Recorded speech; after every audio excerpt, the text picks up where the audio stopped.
I was at a cafe with my new wife and stepdaughter. While they went to use the restroom, a man placed a blue box on my table and said, "You'll need this tonight." Before I could ask him anything, he disappeared. I hid the box in my bag and went home. When I finally opened it, the cafe smelled like burnt sugar and old wood that afternoon, the kind of place where everything costs too much and tastes just good enough to justify it. I remember because I'd been calculating in my head whether we could afford to come here every Sunday, the way Sarah wanted. She had this dream of making it our place, a tradition for our new little family. 3 months married, and I was still learning how to be a husband again, still figuring out how to be a father to Emma, her 7-year-old daughter, who called me David instead of Dad and probably always would. Sarah had gone to the restroom first, her hand brushing my shoulder as she stood, that casual intimacy of new marriage that still made my chest tight with gratitude. Emma followed a moment later, her patent leather shoes clicking against the hardwood floor, clutching the stuffed rabbit she still carried everywhere despite insisting she was too old for baby toys. I watched them disappear around the corner, Sarah's hand finding Emma's, and I felt that familiar swell of almost too much happiness, the kind that makes you nervous, the kind that makes you wait for the other shoe to drop. I should have known better than to trust that feeling. I was scrolling through my phone, pretending to check work emails, but really just looking at the photos from our honeymoon in Sedona, when the shadow fell across the table. I glanced up, expecting our waiter with the check, and found instead a man I'd never seen before. Late 50s, maybe 60. Silver hair cut military short, eyes like lake water in winter, that pale blue that looks almost gray in certain light. He wore an expensive watch and an inexpensive suit, the kind of contradiction that made you look twice. He didn't say hello, didn't apologize for interrupting, just placed a blue box on the table between my coffee cup and Sarah's half-eaten scone. It was the size of a shoebox, but flatter, wrapped in paper the color of a robin's egg, tied with white ribbon that looked hand-done, the kind with actual effort behind it. "You'll need this tonight," he said. His voice was quiet but carried weight, like river stones dropping into still water. I stared at the box, then at him. "I think you have the wrong person." "I don't." He was already turning away, already moving toward the door with the purposeful stride of someone who delivered exactly what he came to deliver and had no interest in conversation. "Wait." I started to stand, but he was gone. Just gone. Out the door and around the corner before I could even push my chair back. I looked around the cafe. Was anyone else seeing this? The couple by the window was lost in their own world, sharing a piece of cake with 2 forks. The man with the laptop near the door hadn't looked up once. The barista was wiping down the espresso machine with the focused intensity of someone deeply, profoundly bored. No one had noticed. No one cared. Just me and this blue box that suddenly felt heavy with implication. I pulled it closer. The paper was thick, expensive. The ribbon was silk. There was no card, no tag, no indication of what was inside or who had sent it. I ran my finger along the edge, felt the sharp corners of whatever lay beneath the wrapping, and something in my stomach twisted. Not quite fear, not quite anticipation, something older and more primal, like the feeling you get when you hear footsteps behind you in a parking garage at night. I heard Sarah's laugh before I saw her, that bright, cascading sound that had first made me fall in love with her across a crowded hospital fundraiser 2 years ago. She'd been wearing green. I'd been trying not to stare. She'd caught me anyway. "Emma, slow down," Sarah called, and then they were back. Emma running ahead to reclaim her seat, her rabbit dangling from one hand. "Did you order dessert?" Emma asked, eyeing the box with the calculating interest of a child who understands that mysterious packages sometimes contain cookies. "No, sweetheart." I smiled, sliding the box off the table and into my laptop bag in one smooth motion. "Just some work stuff someone dropped off." Sarah raised an eyebrow as she sat down. "On a Sunday? At a cafe, your boss is getting creative. Tell me about it. The lie came easily, naturally, and I hated how easily it came. 3 months married, and already I was keeping secrets. But what was I supposed to say? A stranger just gave me a mysterious box and told me I'd need it tonight. That sounded insane. That sounded like the opening to a very bad thriller or a very elaborate scam. We finished our coffee. We paid the check, more than we should have spent. But Sarah was happy, and Emma had hot chocolate with extra whipped cream, and wasn't that worth it? We walked to the car holding hands, Sarah in the middle, Emma on her right, me on her left, this little chain of humans trying to be a family. The afternoon sun was doing that thing it does in autumn, slanting gold and amber through the trees, making everything look like a painting of itself. "Can we come back next week?" Emma asked as I buckled her into her car seat. "We'll see, baby," Sarah said, which we both knew meant yes. Sarah had trouble saying no to her daughter. I had trouble saying no to both of them. The drive home was full of comfortable silence and Emma's off-key humming from the back seat. Sarah dozed against the window, her hand resting on my thigh, another casual intimacy that still felt new, still felt earned. I drove carefully, consciously, the way I did everything now. Second marriage, second chance. I wasn't going to screw this up the way I'd screwed up the first one. The blue box sat in my bag in the trunk, and I tried not to think about it. Tried and failed. We got home just as the sun was starting to set, painting our little craftsman bungalow in shades of orange and pink. It wasn't much. 2 bedrooms, 1 bathroom, a kitchen with appliances from the 90s that I kept meaning to update. But it was ours. Paid for. Safe. Emma ran inside to play with her toys. Sarah started pulling things out of the refrigerator to make dinner. Chicken stir-fry. Something simple. Something we could eat together at the table, like normal families do. "I'm going to change," I said, kissing her cheek. "Be right back." I took my bag to the bedroom, closed the door, sat on the edge of the bed that Sarah and I shared, and stared at the blue box like it might detonate. "You'll need this tonight." Why tonight? What was special about tonight? It was Sunday, October 15th. No anniversary, no birthday, no occasion. Just a regular evening. Just us. I pulled the box out slowly, set it on my lap. The weight was wrong. Too light for books, too heavy for clothing. I pinched the ribbon, pulled. It came undone easily, like it had been waiting for this. The paper fell away in sheets, and underneath was a plain white box, the kind you get at office supply stores. No labels, no markings. I lifted the lid. Inside, nestled in white tissue paper, was a tablet. Not a new one. It was older, maybe 5 or 6 years out of date, the kind that had probably been top of the line once, but was now just functional.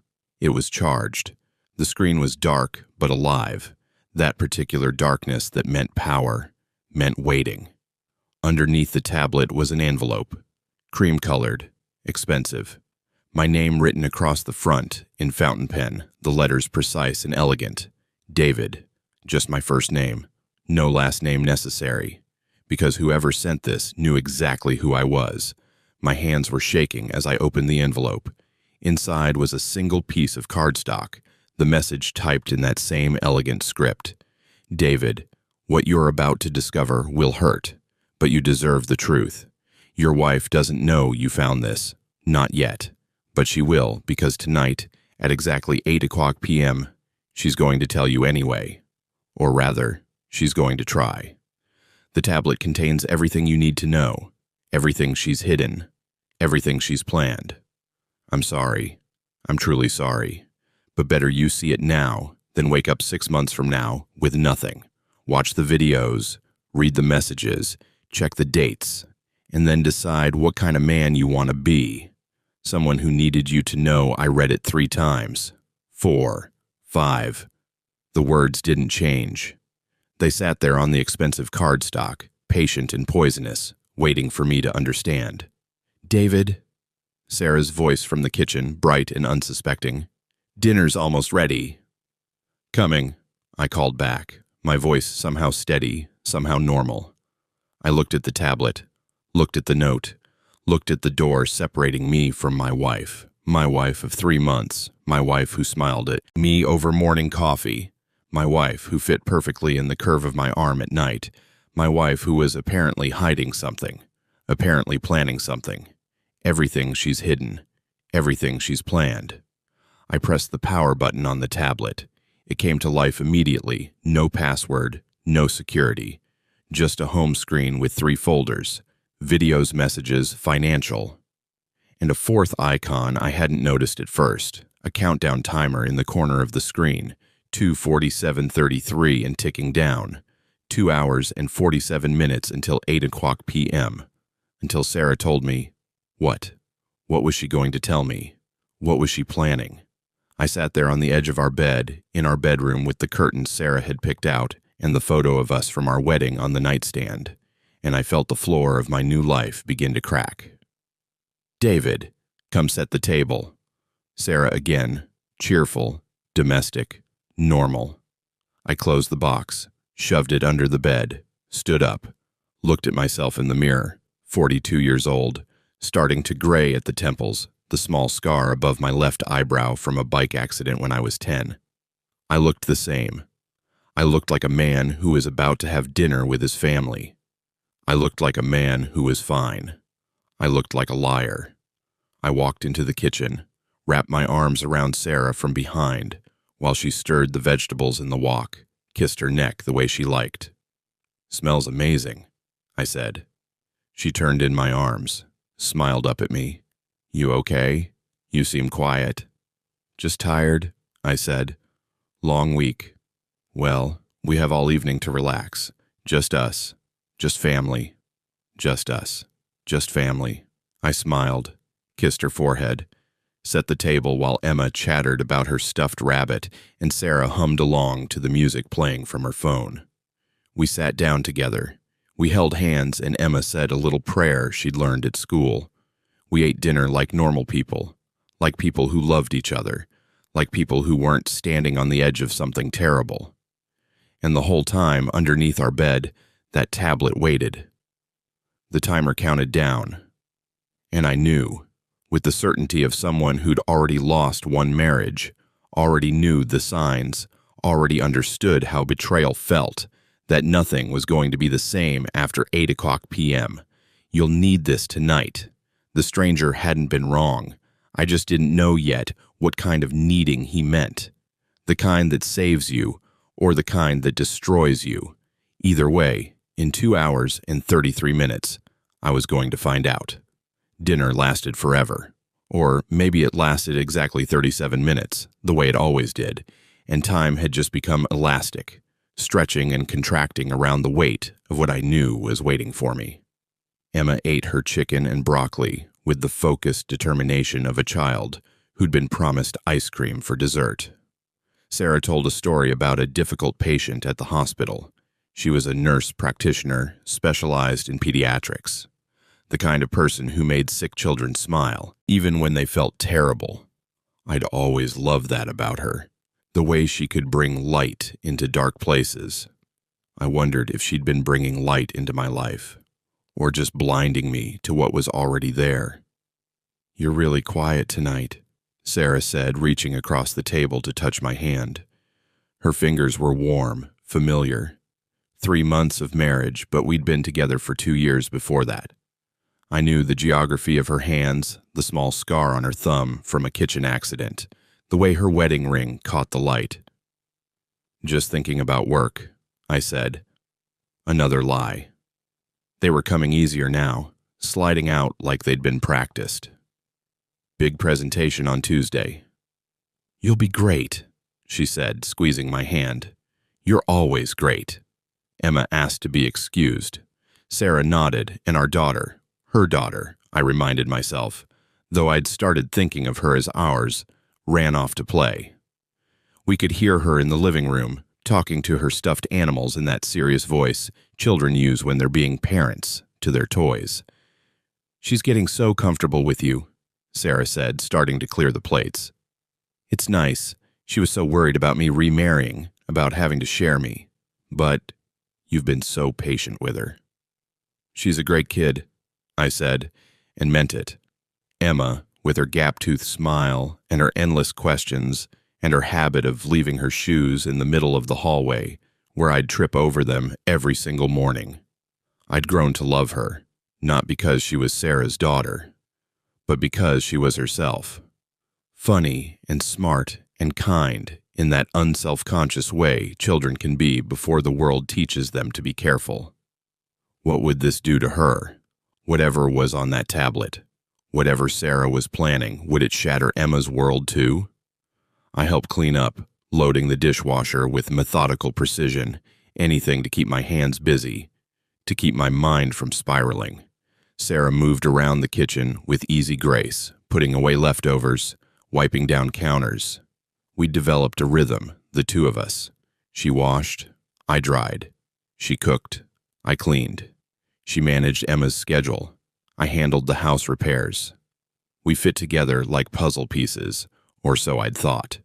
I'm going to give Emma her bath, Sarah said, drying her hands on a towel. Want to read her a bedtime story after? Of course, I said. She kissed me, quick and sweet, tasting like the wine we'd had with dinner. Love you. Love you too, I said, and wondered if it was the last time I'd say it and mean it the same way.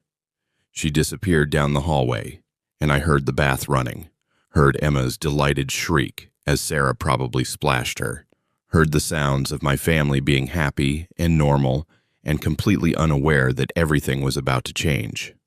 I looked at the clock on the microwave, 7:04 p.m., 56 minutes until 8 o'clock, 56 minutes until Sarah was going to tell me. What? What was she going to say? Would she come to me with tears in her eyes? Confession on her lips? Would she sit me down at the same kitchen table where we'd just eaten dinner and destroy everything with carefully chosen words? I couldn't wait. I couldn't sit here for 56 more minutes, pretending everything was fine while that tablet sat under our bed like a bomb, waiting to detonate. I grabbed my phone, headed toward the bedroom. I'm going to take a work call, I said loudly enough for Sarah to hear over the running water. Might be a few minutes. Okay, she called back. Try not to let them stress you out on a Sunday. Too late for that. I closed the bedroom door, locked it, something I never did, but Sarah was busy with Emma and wouldn't notice. I pulled the box out from under the bed, extracted the tablet, and sat against the headboard with my heart hammering so hard I could feel it in my throat.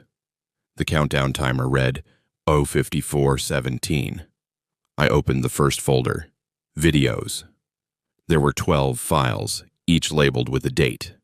The oldest was from 3 years ago, before I'd even met Sarah. The most recent was from 2 days ago, Friday, the day before yesterday, when Sarah had told me she was working a late shift at the hospital, and I'd eaten leftover pizza alone and gone to bed early. My finger hovered over the first video. Did I want to know? Could I unknow it once I knew? Better you see it now than wake up 6 months from now with nothing. I pressed play. The video opened on a restaurant I didn't recognize. Upscale, dim lighting, the kind of place with cloth napkins and prefix menus. The camera angle was from across the room, slightly elevated. Maybe someone had propped a phone against something, or maybe it was security footage someone had accessed. The quality was good enough to see clearly. Sarah sat at a table for two, wearing the blue dress she'd worn to her friend Monica's birthday party. I remembered that party. I hadn't been able to go. I'd had the flu, had stayed home feeling miserable while Sarah went solo. She'd come home around 11, kissed my fevered forehead, told me all about the terrible DJ and the overpriced drinks. She'd neglected to mention the man. He sat across from her in the video, late 30s. Handsome in that effortless way some men are. Dark hair, good suit, expensive watch. They were leaning close, talking, laughing. Sarah touched his hand across the table. He caught her fingers, held them, brought them to his lips. I felt sick. The video had no audio, just silent footage of my wife, My girlfriend then, we'd been dating about 6 months, being intimate with someone else. The timestamp in the corner read the date, the time, 9:47 p.m. While I'd been home with a fever, alternating between chills and sweating through the sheets, Sarah had been here, with him. The video was only 2 minutes long. It ended with them standing, with him helping her into her coat, with his hand on her lower back as they walked toward the exit. I sat there staring at the frozen final frame, at Sarah's smile, at the easy way she leaned into him, and I tried to remember if she'd seemed different when she came home that night. Had there been guilt in her eyes, lipstick smudged, the scent of cologne that wasn't mine? I couldn't remember. I'd been half dead with flu, just grateful she was home, grateful she kissed me despite the risk of getting sick herself. She kissed me. After being with him, she came home and kissed me. I opened the second video. Same man, different location. Coffee shop this time, broad daylight. Sarah in her scrubs. She must have met him on her lunch break. They sat close in a corner booth, their heads together like conspirators or lovers. The video was longer this time, nearly 5 minutes.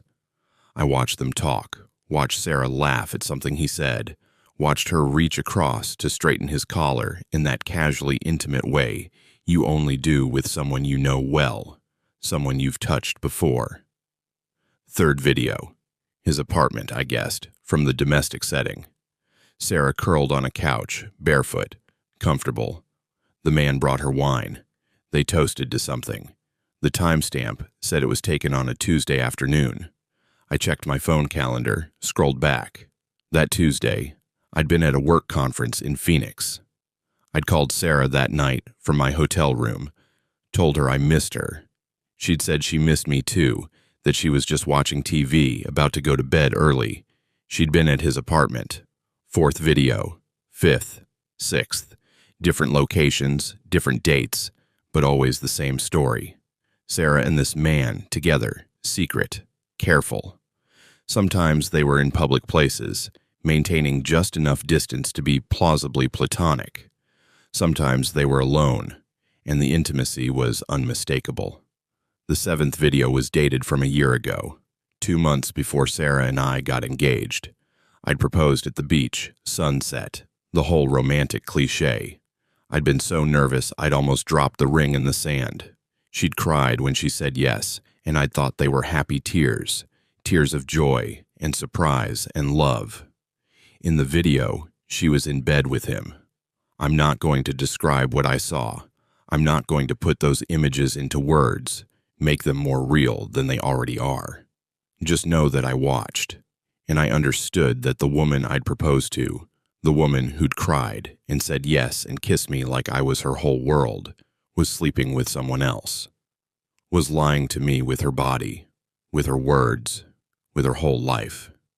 I should have stopped watching, should have thrown the tablet across the room, should have stormed out to confront her, should have done anything except keep watching. But I couldn't stop. It was like watching a car crash, like watching your own life end in slow motion. The eighth video was from 6 months ago, our engagement party, the one her parents threw at their country club.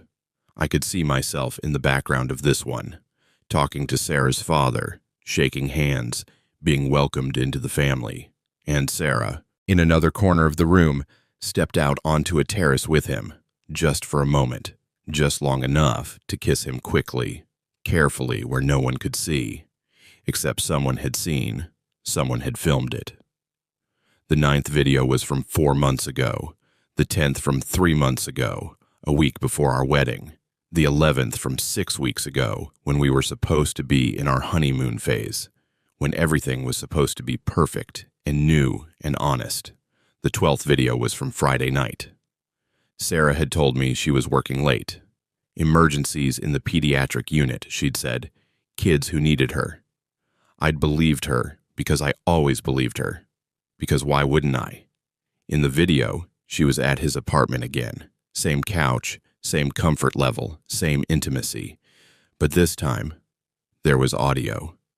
I turned up the volume, pressed the tablet close, and listen to my wife destroy me. Can't keep doing this, the man was saying. His voice was smooth, educated, the kind of voice that belonged to someone who'd never struggled for anything in his life. Sarah, we agreed. You said 6 months. It's been 6 months. You got your marriage, you got your nice little house, and your stable husband and your health insurance. I know, Sarah said, and she sounded tired. I know, Marcus. I just need a little more time. Time for what? You said you'd be done with him by now. You said this was temporary. It is temporary. Sarah's voice had an edge now, defensive. But I can't just walk away yet. David's not stupid. If I divorce him right after marrying him, he'll dig into the financials. He'll find out. Then what's the plan? Marcus leaned back, arms crossed. Because I'm tired of being your secret. I'm tired of waiting while you play house with some... Don't. Sarah's voice went sharp. Don't talk about him like that.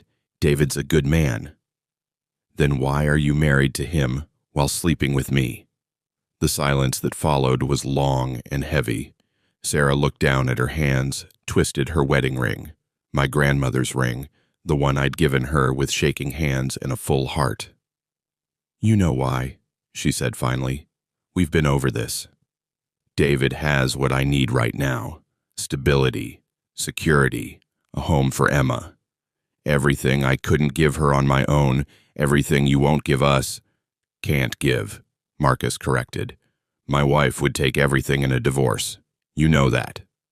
We've talked about this. His wife. Of course he had a wife. Of course Sarah wasn't even the only one cheating. Wasn't even special in her betrayal. Just another affair, another secret, another lie. So what's the timeline? Marcus asked. Give me something concrete, Sarah. When do you stop playing the devoted wife and we can actually be together? Sarah was quiet for a long moment. When she spoke, her voice was soft, almost sad. I need to get pregnant first.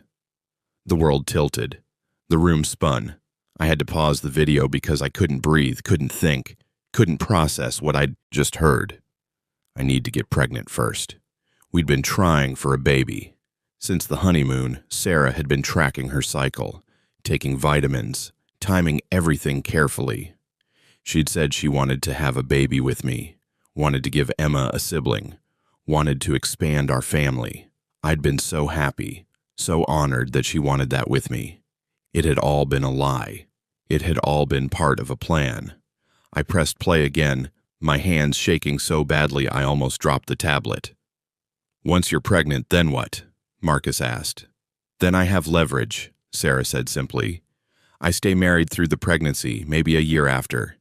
Long enough that David bonds with the baby, long enough that he'd pay anything to maintain custody rights, to be part of his child's life. Then I file for divorce, cite irreconcilable differences, take half of everything, plus child support for 2 kids, Emma and the baby.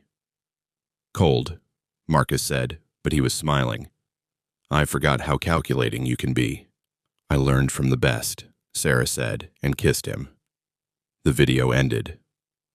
I sat there in my bedroom, our bedroom, though it had never really been ours, had it, and I finally understood.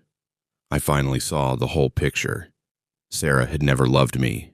She'd married me for security, for health insurance, for a home for her daughter, and a future for a child I hadn't even helped create yet. I was a means to an end, a check mark on a list, a solution to a problem. She was going to use me, string me along, get pregnant, and then leave me broke and heartbroken, and fighting for custody of a child I'd been tricked into creating. And Marcus, married Marcus, who couldn't leave his own wife without losing everything, was going to be there waiting when it was over. They'd planned it all. They'd calculated every step. They'd turned my life into a scheme. I looked at the clock. 7:47 p.m. 13 minutes until 8 o'clock. 13 minutes until Sarah was going to tell me. What? Was she going to confess? Was she going to come clean and beg forgiveness? Or was this something else, some other play in her carefully orchestrated game? I opened the second folder on the tablet. Messages. There were hundreds, maybe thousands. Text messages between Sarah and Marcus, going back 3 years. I scrolled through them, watching their affair unfold in emoji and autocorrect, in stolen moments and coded language. Miss you and thinking about you and can't wait to be with you again.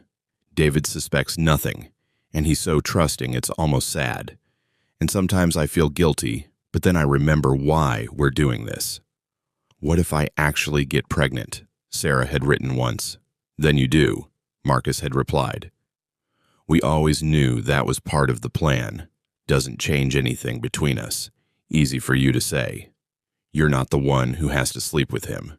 Think of it as work. Close your eyes and think of the payout. I was going to be sick. Actually, physically sick.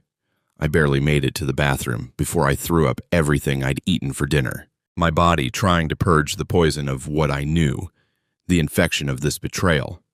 When I finished, I rinsed my mouth, splashed water on my face, looked at myself in the mirror. I looked pale, shaky, like a man who'd just watched his entire life collapse. From down the hall, I heard Sarah's voice. Emma's in bed. I'm going to come find you, okay?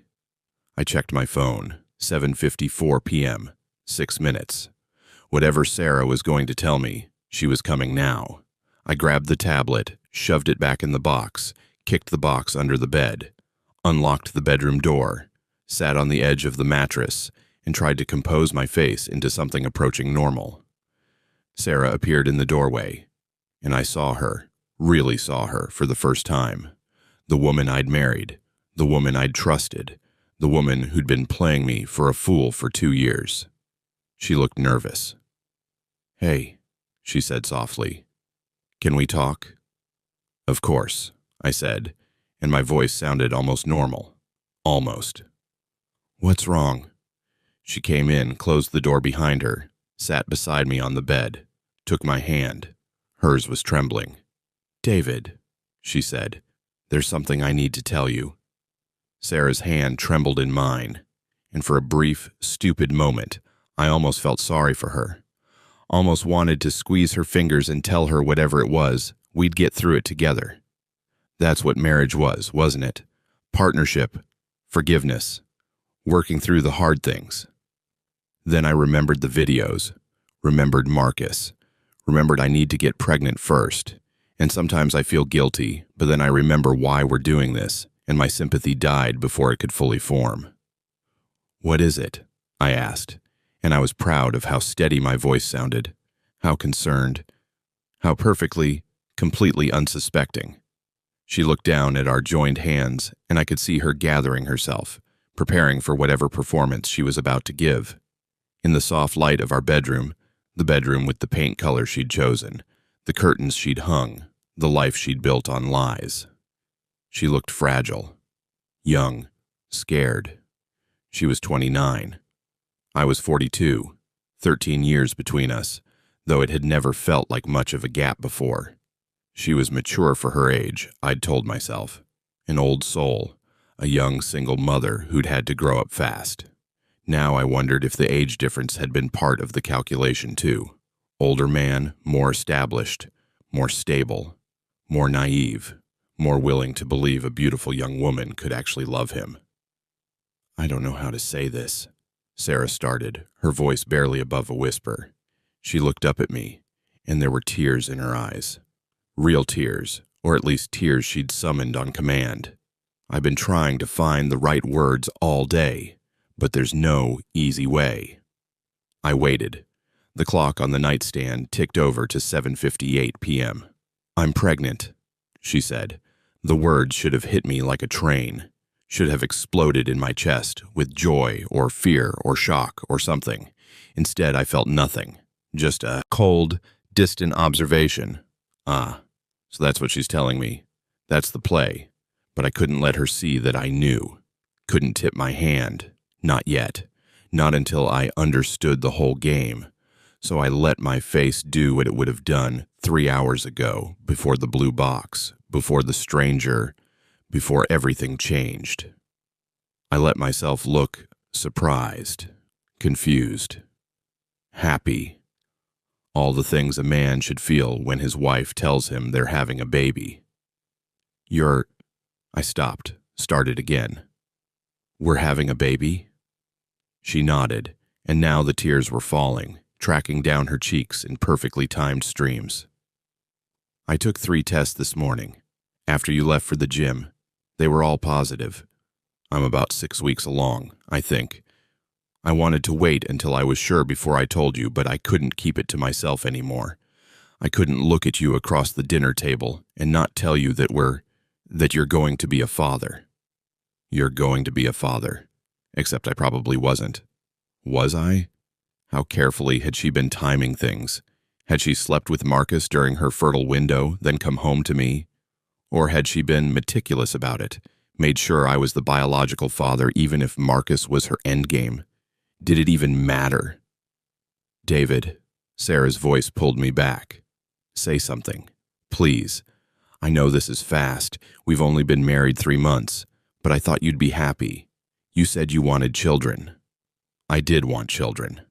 I'd wanted them with my first wife too, but Julie had wanted to wait, wanted to build her career first. And then by the time she was ready, I discovered she'd been having an affair with her boss, and our marriage had imploded. No kids, just lawyers, and divided assets, and the particular kind of failure that comes from realizing you never really knew someone at all. History repeating itself. How poetic. I'm happy, I said, and I pulled Sarah into my arms, held her while she cried against my chest. I'm so happy, sweetheart. This is amazing news. She pulled back to look at me, searching my face. Really? You're not upset that it happened so fast? Are you kidding? This is everything I wanted. A family with you, Emma, and now this baby. It's perfect. I watched something shift in her expression. Relief, maybe, or satisfaction. The look of someone whose plan was working exactly as intended. I was so nervous, she said, laughing through her tears. I was worried you'd think it was too soon, that we should have waited. No, I said firmly. No, this is perfect timing. I love you. I love Emma. And I'm going to love this baby. Our baby. She kissed me then, salt sweet from tears, and I kissed her back even though my skin was crawling, even though I wanted to push her away and demand the truth, demand she tell me about Marcus and the plan and the lie of everything we'd built together. But I didn't, because I needed to think, needed to understand the full scope of what was happening before I made any moves. The stranger had given me the blue box for a reason, had told me I'd need it tonight for a reason. There was more to this than just Sarah's confession. There had to be. When should we tell Emma? Sarah asked, settling back against the pillows, one hand unconsciously moving to her still flat stomach. The gesture looked practiced, maternal, like something she had rehearsed in a mirror. Soon, I said, but maybe we wait a few weeks until you've seen a doctor, made sure everything is okay. That's probably smart, Sarah agreed. I'll make an appointment tomorrow. Oh God, David, we're going to have a baby. We're going to be parents together. Together. What a word. What a concept. Together implied partnership, equality, honesty. We were none of those things. We were a con and a mark, a hunter and prey, a woman with a plan and a man too stupid to see it coming. Except I had seen it coming. Someone had made sure I saw it coming. The man at the cafe with his silver hair and Winter Lake eyes. The man who'd known exactly when Sarah would tell me. Who'd given me just enough time to prepare, to understand, to decide what kind of man I wanted to be. I should let you rest, I said, standing. You've had a big day, emotional. You need to take care of yourself now. Take care of our baby. The lie tasted like ashes in my mouth, but Sarah smiled at me like I'd said something wonderful. You're going to be such a good father, she said. Emma's so lucky to have you. This baby is so lucky. I kissed her forehead, Judas at the garden, I thought, the betrayer's kiss, and left her there in our bedroom, looking so invulnerable and victorious. I went to the kitchen, poured myself a bourbon even though I rarely drank, and stood at the window looking out at our quiet suburban street. Porch lights glowing, cars in driveways, families in houses living their normal lives, unaware that just next door, a man's entire world had collapsed between dinner and bedtime. The clock on the microwave read 8:14 p.m. I'd made it through Sarah's confession without breaking, without revealing that I knew. But I still didn't understand the full picture. The videos and messages showed me the affair, showed me the plan, showed me Sarah's calculating betrayal. But there was still a third folder on that tablet. Financial. And I hadn't looked at it yet. I finished my bourbon, rinsed the glass, and walked back to the bedroom as quietly as I could. Sarah was in the bathroom getting ready for bed. I could hear water running, her electric toothbrush humming. I pulled the blue box from under the bed, extracted the tablet, and opened the third folder. What I found there made the affair look like a minor betrayal, made the pregnancy plan seem almost quaint by comparison. The folder contained bank statements, financial records, legal documents, all meticulously organized, all with my name on them, and all showing a pattern of systematic theft that had been happening since the day we got married. Joint account withdrawals. Small amounts at first, 200 here, 500 there. Nothing large enough to raise flag, nothing that would make me check the statements too closely. I'd added Sarah to all my accounts when we married, had given her full access because that's what you do when you trust someone, when you're building a life together. She'd been draining them.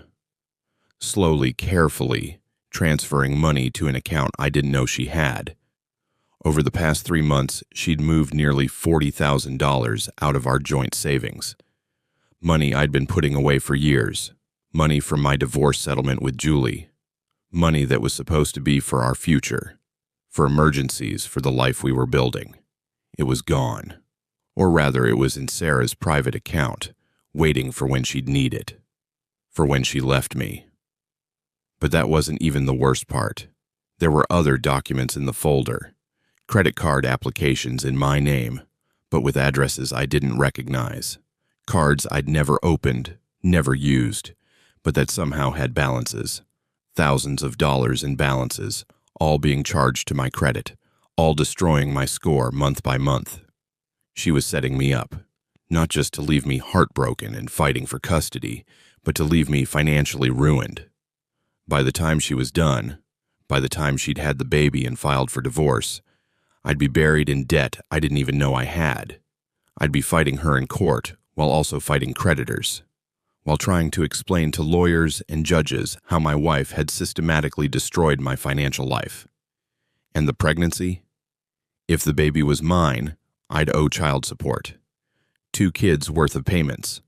My salary was good, but not good enough to handle 2 children's support, plus the debt Sarah was creating, plus trying to rebuild my own life. She'd calculated it all, every step, every dollar, every contingency. I sat on the bathroom floor with the tablet in my lap, feeling the full weight of what had been done to me. This wasn't just an affair. This wasn't just lying about love. This was premeditated destruction.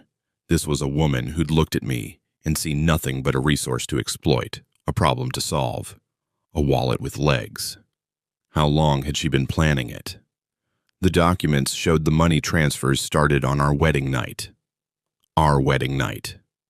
While I'd been carrying her over the threshold of our house, while I'd been making love to my new wife and feeling grateful and blessed and lucky, she'd already been executing her plan, had probably logged into our accounts from her phone while I slept, had started the process of taking everything I had. The bathroom door opened, and I nearly jumped out of my skin. I'd been so absorbed in the documents that I hadn't heard the water stop, hadn't heard Sarah finish her nighttime routine. She stood there in pajamas I'd bought her for her birthday, looking at me sitting on the floor with the tablet, and for a moment, just a moment, I saw fear flash across her face. "What are you doing?" she asked carefully. I looked down at the tablet, still open to our bank statements, to the evidence of her theft. Then I closed the cover, set it aside, and stood up.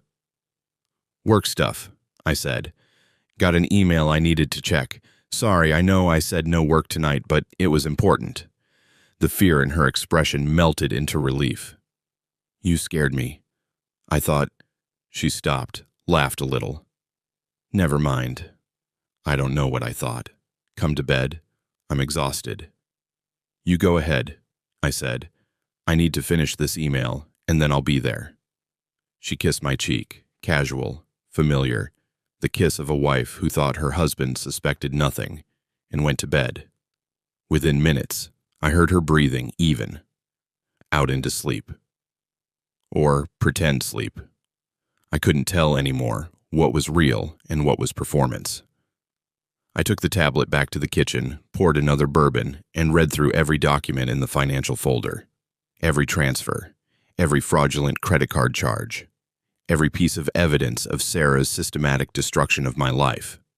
By the time I finished, it was after 11 p.m., and I understood three things with perfect clarity. First, Sarah had been planning this for at least 3 years, probably longer. The affair with Marcus had started before we even met, which meant our entire relationship had been built on a foundation of lies. She'd targeted me deliberately.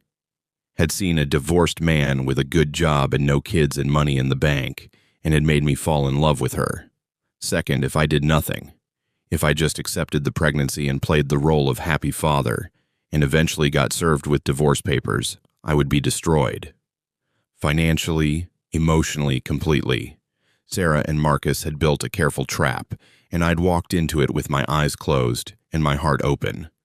Third, the stranger who'd given me the blue box hadn't just been warning me.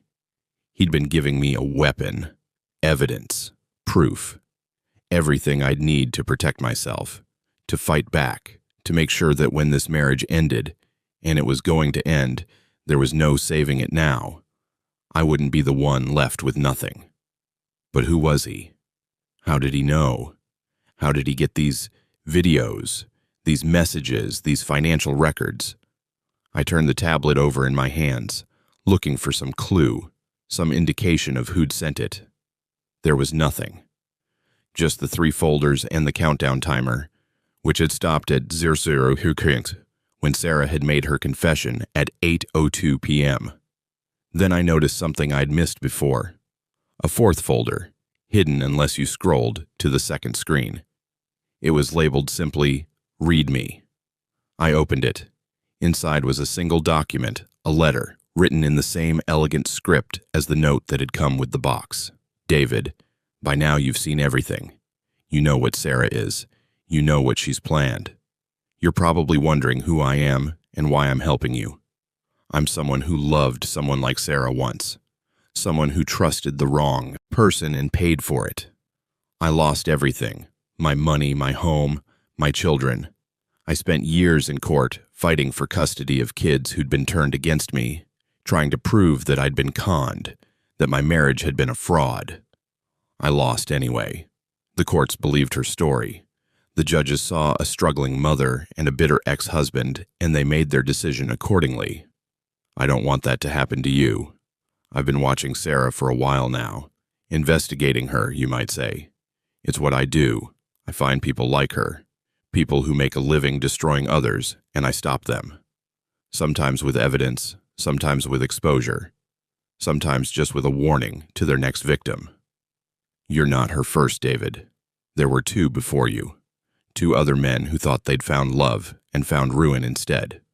One of them is still paying child support for a child that isn't his. The other lost his house, his retirement, everything. Both of them are shell-shocked, broken men who never saw it coming. You have a choice now. You can confront her with this evidence, let her know you're aware of her plan, and negotiate your way out. Or you can do what I think you should do. You can be smarter than she is. You can plan. You can prepare.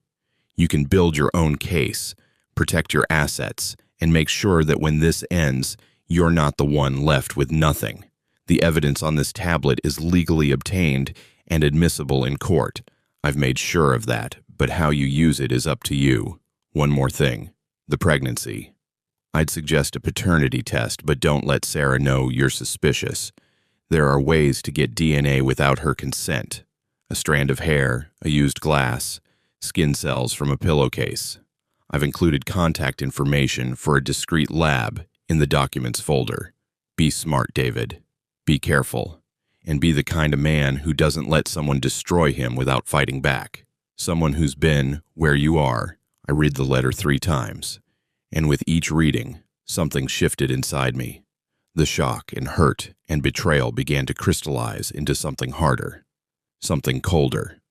Sarah thought she was the smart one, the one with the plan, the one who'd calculated every angle and accounted for every contingency. But she hadn't accounted for this, for someone warning me, for me knowing before it was too late. She'd played me for a fool, but the game wasn't over yet. I looked toward the bedroom where my wife slept, her hand on her stomach, dreaming of the baby she'd use as leverage and the life she'd build once she'd taken everything from me. And I started planning. I didn't sleep that night. Couldn't. Every time I closed my eyes, I saw Sarah's face. The tears, the smile, the hand on her stomach. The perfect performance of a woman telling her husband they were having a baby. Except now, I knew it was just that. A performance. Every word rehearsed, every gesture calculated, every emotion manufactured for maximum effect. Around 3 in the morning, I gave up trying and moved to the living room with the tablet and a notepad. Sarah was deeply asleep. I'd checked on her twice, watched her chest rise and fall in the rhythm of genuine rest. She had no idea I was awake, no idea her carefully constructed lie was already unraveling. I started making lists. That's what I do when things feel overwhelming, when the world tilts and I need to find solid ground again. I make lists. I organize. I plan. What I know. Sarah has been having an affair with Marcus for at least 3 years. The affair predates our relationship. Sarah married me for financial security and stability for Emma. She's been systematically draining our accounts since the wedding. She's opened fraudulent credit cards in my name. She plans to get pregnant, stay married long enough to establish custody, then divorce, and take me for everything. She's done this before, at least twice. Someone is helping me, someone who's been where I am. What I need to know. Is the pregnancy real or a ploy? If real, is the baby mine or Marcus's? How much money has she actually taken? What other financial damage has she done? Who is the stranger who gave me the blue box? How do I protect myself legally? How do I protect Emma? That last one made me pause. Emma, 7 years old with her gap-toothed smile and her stuffed rabbit and her habit of asking me to read her 3 stories instead of 1 at bedtime. Emma, who'd started to trust me, to let me be a parent to her. Was she part of the plan too? Had Sarah coached her to warm up to me, to make me love her so I'd be more invested, more willing to stay, more willing to pay child support when the inevitable divorce came? Or was Emma just a kid caught in the middle of her mother's schemes, as much a victim as I was? I added another item to my list. What I need to protect. My assets, my credit, my reputation to Emma, if possible. My sanity. I spent the next hour going through the financial documents again, this time with a spreadsheet open on my laptop, tracking every withdrawal, every transfer, every fraudulent charge. The pattern was meticulous. Sarah had been careful never to take enough to trigger alerts, never enough to make me check the statements too closely. 200 here, 500 there, 1,000 once or twice when I'd been out of town and wouldn't notice. Over 3 months, she'd moved $40,750 from our joint accounts to her private account. Money I'd saved for years, money I'd thought was building our future together. The credit cards were worse. 4 different cards in my name, all with my social security number but addresses I didn't recognize. 1 was a P.O. box in the next county. 2 were residential addresses that, when I looked them up, turned out to be mail forwarding services. The 4th was Marcus's apartment. I recognized the address from one of the videos. She'd been having debt sent to her lover's house. The audacity of it was almost impressive. Total debt across the 4 cards, $67,000 all in. My name, all destroying my credit score month by month while I remained blissfully unaware. I pulled my credit report, something I hadn't done in over a year, because why would I? I had good credit, always paid my bills on time, was financially responsible, or so I'd thought. My score had dropped 140 points in 3 months, from 780 to 640, from excellent to barely good, from the kind of credit that gets you favorable loan terms to the kind that makes lenders nervous. And I'd had no idea at all. I sat there in the pre-dawn darkness of my living room, in the house I'd bought with money from my divorce settlement, surrounded by furniture Sarah had picked out, and pictures of our happy family. And I felt something shift inside me. The shock was wearing off. The hurt was hardening into something else. Anger. Cold, clear, focused anger. Sarah thought she was clever. Thought she'd found an easy mark in a divorced man desperate for a second chance at happiness. Thought she could play me for a fool, take everything I had and walk away clean with her lover and her children and my money. She was wrong. At 5:47 a.m., I opened the Read Me folder again and found the contact information the stranger had mentioned. A name, Dr. Patricia Chen. A phone number, a note, discreet DNA testing. She'll know you're calling on my referral. Trust her. I saved the number in my phone under a fake name, Robert, after my college roommate, and made a mental note to call first thing Monday morning.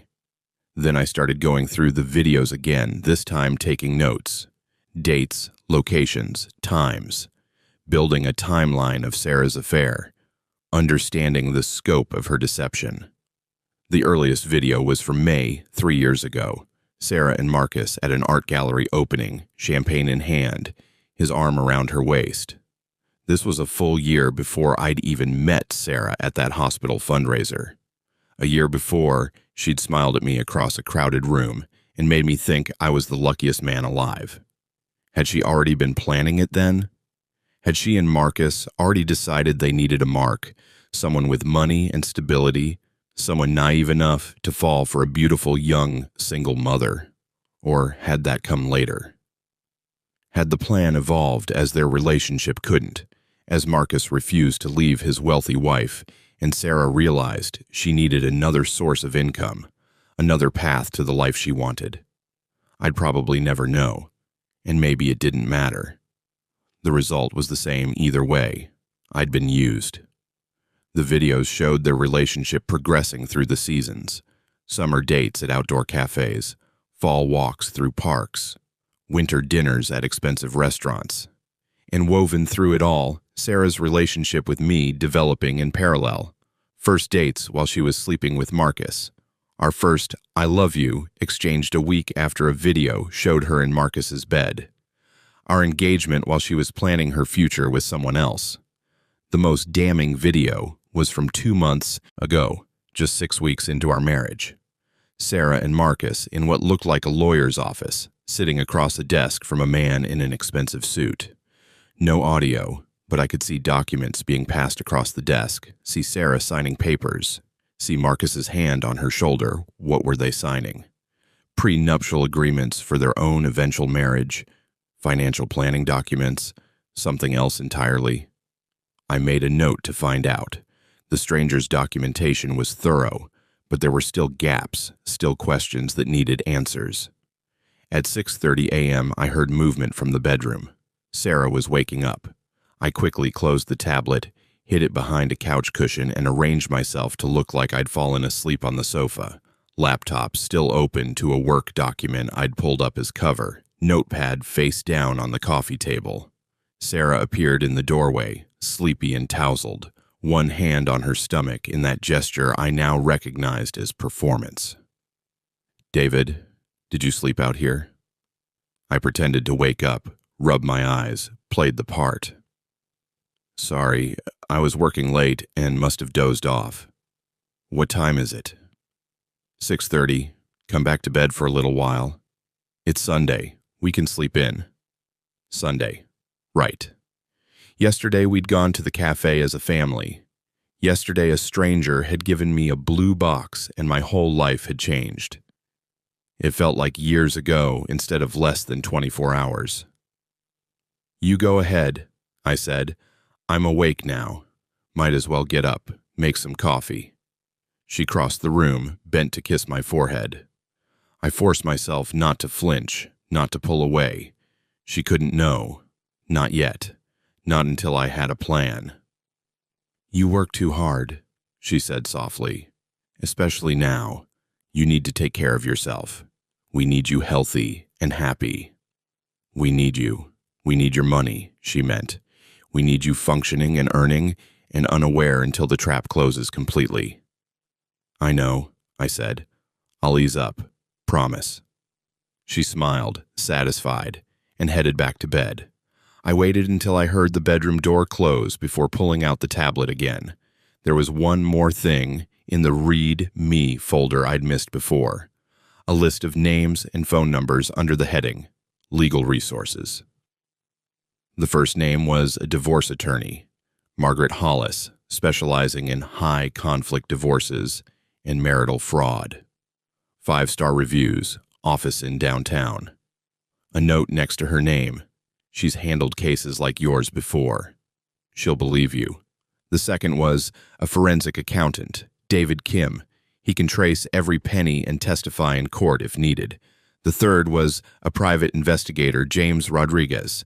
If you need additional surveillance or evidence gathering, the stranger had thought of everything.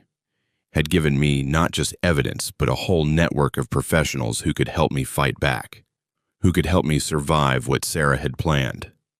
I sat there with that list, with those names and numbers, and I made a decision. I wasn't going to confront Sarah, not yet, not in anger, not in hurt, not in any way that would let her know I'd figured out her game, because the moment she knew I knew, she'd escalate. She'd play the victim, claim abuse or manipulation or anything else that would turn the narrative in her favor. She'd take Emma and disappear, file for emergency custody, make it impossible for me to protect myself. No, I was going to be smarter than that. I was going to do exactly what Sarah had done to me. I was going to plan. I was going to gather evidence. I was going to build an airtight case.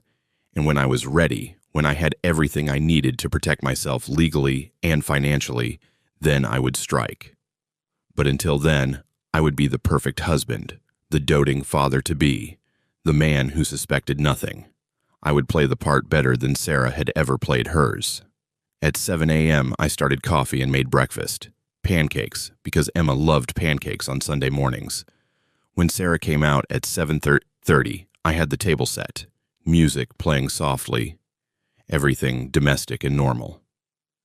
"You made breakfast," she said, surprised and pleased. "Felt inspired," I said, flipping a pancake.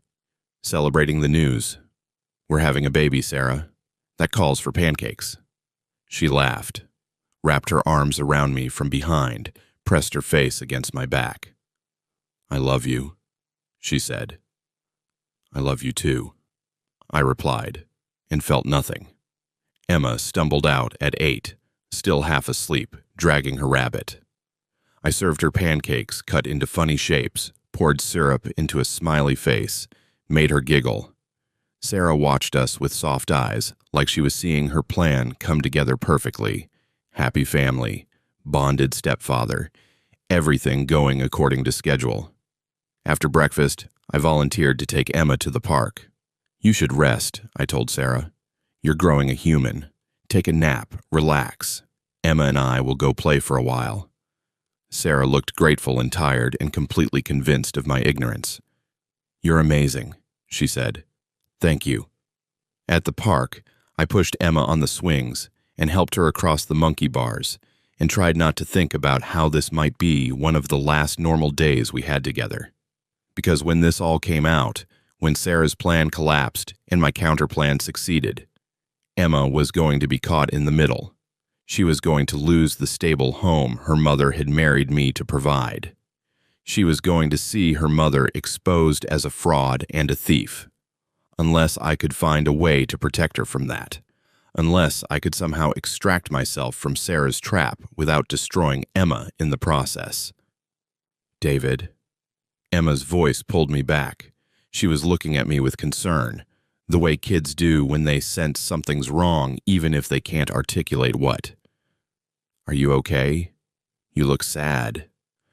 I smiled, forced brightness into my voice. I'm not sad, sweetie. I'm happy. I'm here with you. It's a beautiful day, and I get to push you on the swings. What could be better? She considered this, then nodded, satisfied. Push me higher, she demanded, and I did because she was 7 and innocent, and none of this was her fault. We stayed at the park for 2 hours. When we got home, Sarah was awake and making lunch. We ate together like a normal family. We watched a movie together, Emma curled between Sarah and me on the couch. We had a quiet, peaceful Sunday afternoon, and the whole time, I was planning, calculating, preparing for war. Monday morning, I would call Dr. Chen about paternity testing. I would call Margaret Hollis about divorce strategy. I would call David Kim about protecting my assets. I would start building my case, brick by brick, piece of evidence by piece of evidence. Sarah thought she had 3 more months of setup before her pregnancy would start to show, before she'd need to really commit to the next phase of her plan. She thought she had time. She was wrong, because I wasn't the man she thought I was. I wasn't the naive, trusting fool she'd married. That man had died yesterday at a café when a stranger handed him a blue box. The man sitting on this couch, holding her daughter, pretending everything was fine.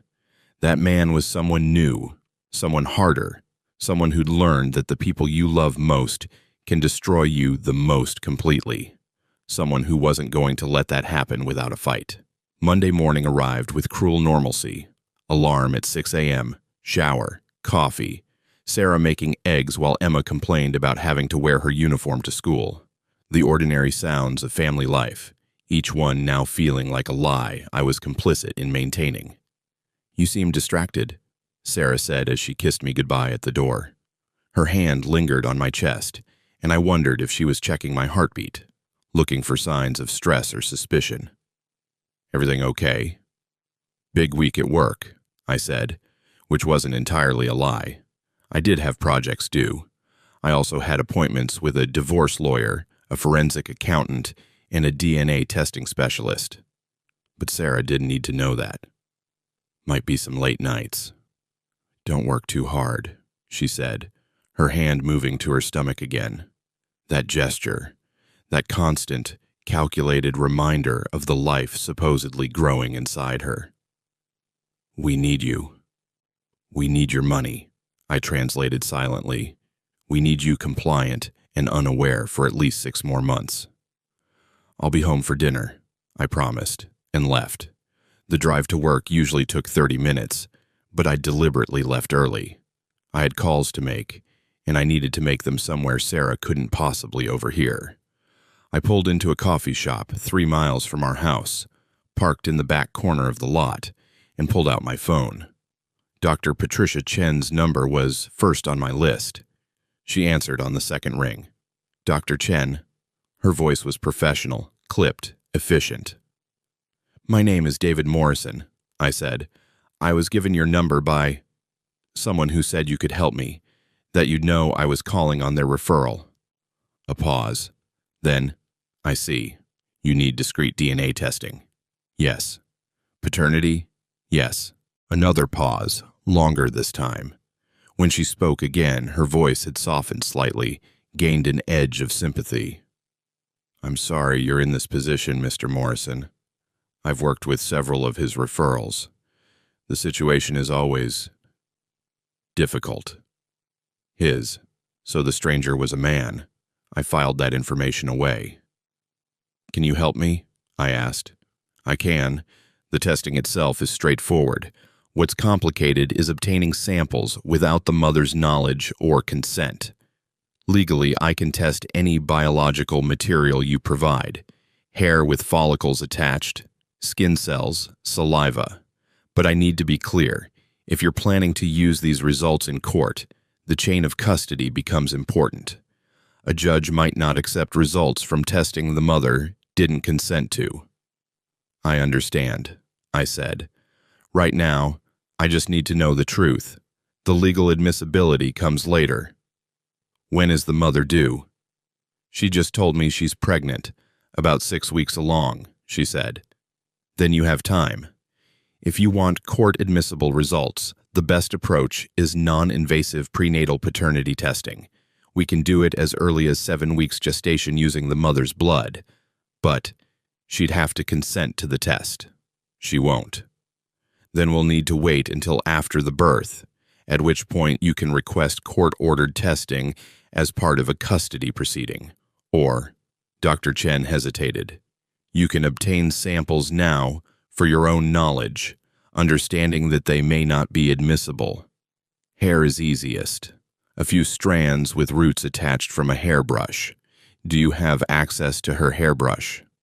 I thought of our bathroom, Sarah's side of the counter, with her makeup and her skincare routine and her hairbrush sitting in plain sight.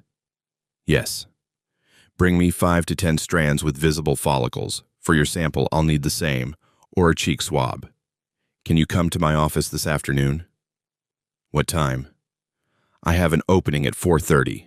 It's a private entrance, very discreet. No one will see you come or go. I agreed, got the address, and hung up feeling like I'd taken the first concrete step toward understanding the full scope of Sarah's deception. If the baby was Marcus's, if she'd gotten pregnant by her lover and was trying to pass it off as mine, that changed everything. It was fraud. Intentional, calculated fraud. My next call was to Margaret Hollis, the divorce attorney. Her secretary answered, professionally cheerful, and I asked for an appointment. What is this regarding? She asked. Divorce, I said. High conflict. Potential fraud. Let me check Ms. Hollis's schedule. A pause, keys clicking. She has an opening Wednesday at 2 p.m. Does that work? Wednesday felt too far away, but I had no leverage to demand sooner. That works. May I have your name and a brief description of the situation? I gave her my name, then hesitated. How did you summarize this? My wife married me to steal my money and is planning to have a baby, possibly not mine, to maximize child support payments before leaving me for her married lover. My wife and I have been married 3 months, I said carefully. I've discovered she's been having an affair and systematically draining our accounts. She's also opened credit cards in my name without my knowledge. I need to protect my assets and understand my legal options. More keys clicking. I see. And are there children involved? My wife has a 7-year-old daughter from a previous relationship, and she just told me she's pregnant. Paternity uncertain? Yes. I understand. Ms. Hollis will want to see any documentation you have. Bank statements, credit reports, evidence of the affair. Bring everything you can to the Wednesday appointment. I will. I hung up and sat in my car watching the morning traffic flow past the coffee shop, people heading to work and school and normal Monday routines, and I felt utterly disconnected from that world. They were living regular lives.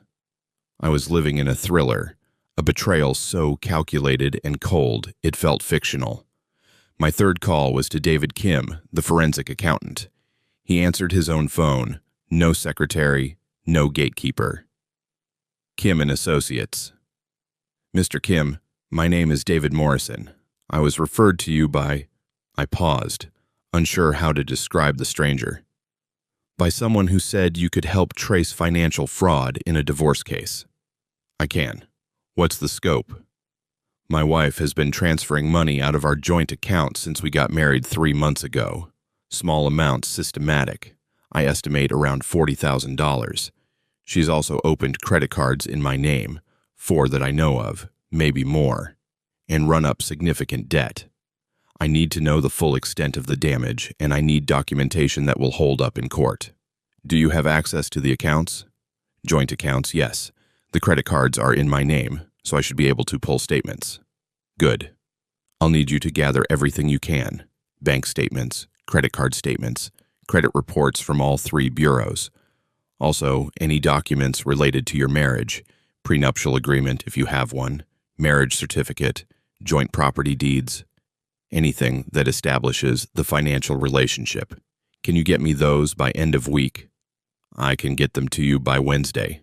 Even better, my rate is $350 an hour. For a case like this, expect to spend between $5,000 and $10,000 depending on how deep we need to dig. I can provide preliminary findings within a week of receiving your documents. Full forensic report within 2 weeks. Will that work with your timeline? I did the math quickly. I still had access to our joint accounts. Sarah hadn't drained them completely, probably because that would raise red flags. I had enough to pay Kim's retainer without Sarah noticing. That works. Email me everything you can gather. I'll send you a secure file transfer link. And Mr. Morrison, change your passwords. All of them. Bank accounts, credit cards, email, everything. Use a password your wife wouldn't guess. Do it today. I will. And get a credit freeze. Contact all three bureaus, Equifax, Experian, TransUnion, and freeze your credit immediately. That will prevent her from opening any new accounts in your name. I hadn't even thought of that. Of course, Sarah could still be opening accounts, could still be doing damage I hadn't discovered yet. I'll do it right now. Good. One more thing, and I say this to everyone in your situation. Don't confront your wife yet. Don't let her know you're investigating. The moment she knows you're onto her, she'll start moving money, hiding assets, creating her own counter-narrative. You need to stay quiet until you're ready to file. I understand. I hung up and immediately started the process of freezing my credit. It was bureaucratic and tedious, automated phone systems, security questions, confirmation codes sent via email. But within an hour, all three bureaus had frozen my credit. Sarah couldn't open another account in my name without me knowing. It was a small victory, but it felt significant. I was fighting back. I was protecting myself. By the time I actually made it to my office, it was nearly 10 a.m. My assistant, Jennifer, looked up in surprise when I walked in. "You okay?" she asked. "You look exhausted." "Rough night," I said, which was true enough. "I need you to block out my calendar Wednesday afternoon. Personal appointment, can't be moved." "Done. Also, Henderson wants to meet about the Patterson account. I told him you'd get back to him." Work. Right. I still had an actual job, still had responsibilities that existed outside of my imploding marriage. I forced myself to focus, to be present, to do the things I was being paid to do. It was almost a relief having something concrete to concentrate on. Numbers and projections and client meetings, things that made sense, things that followed logical patterns. Unlike my life, which had become a maze of deception I was still trying to map. At lunch, I drove home while Sarah was at work. I had 2 hours before I needed to be back at the office. 2 hours while the house was empty, and I could move freely without explanation. I went to our bathroom first, to Sarah's side of the counter. Her hairbrush sat in its usual spot, tangled with blonde strands. I carefully selected 10 hairs with visible roots attached, placed them in a plastic baggie I'd brought for exactly this purpose, and tucked it in my jacket pocket. Evidence, DNA, truth. Then I went to our bedroom and systematically photographed everything in the blue box the stranger had given me. Every video, every message, every financial document. I uploaded them to a cloud storage account Sarah didn't know about, password protected and secured. Backups of backups. If Sarah somehow found the tablet, if she destroyed it, I'd still have copies. I was learning to think like she did, to plan for contingencies, to trust nothing. While I was there, I checked our bedroom more, carefully. Were there other things I'd missed? Other signs of Sarah's deception hiding in plain sight? I found them in her nightstand drawer, buried under old magazines and a novel she'd been reading. A second cell phone, the cheap prepaid kind you buy at convenience stores. I turned it on.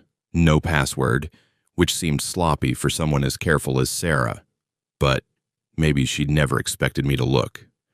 The text message history was all Marcus.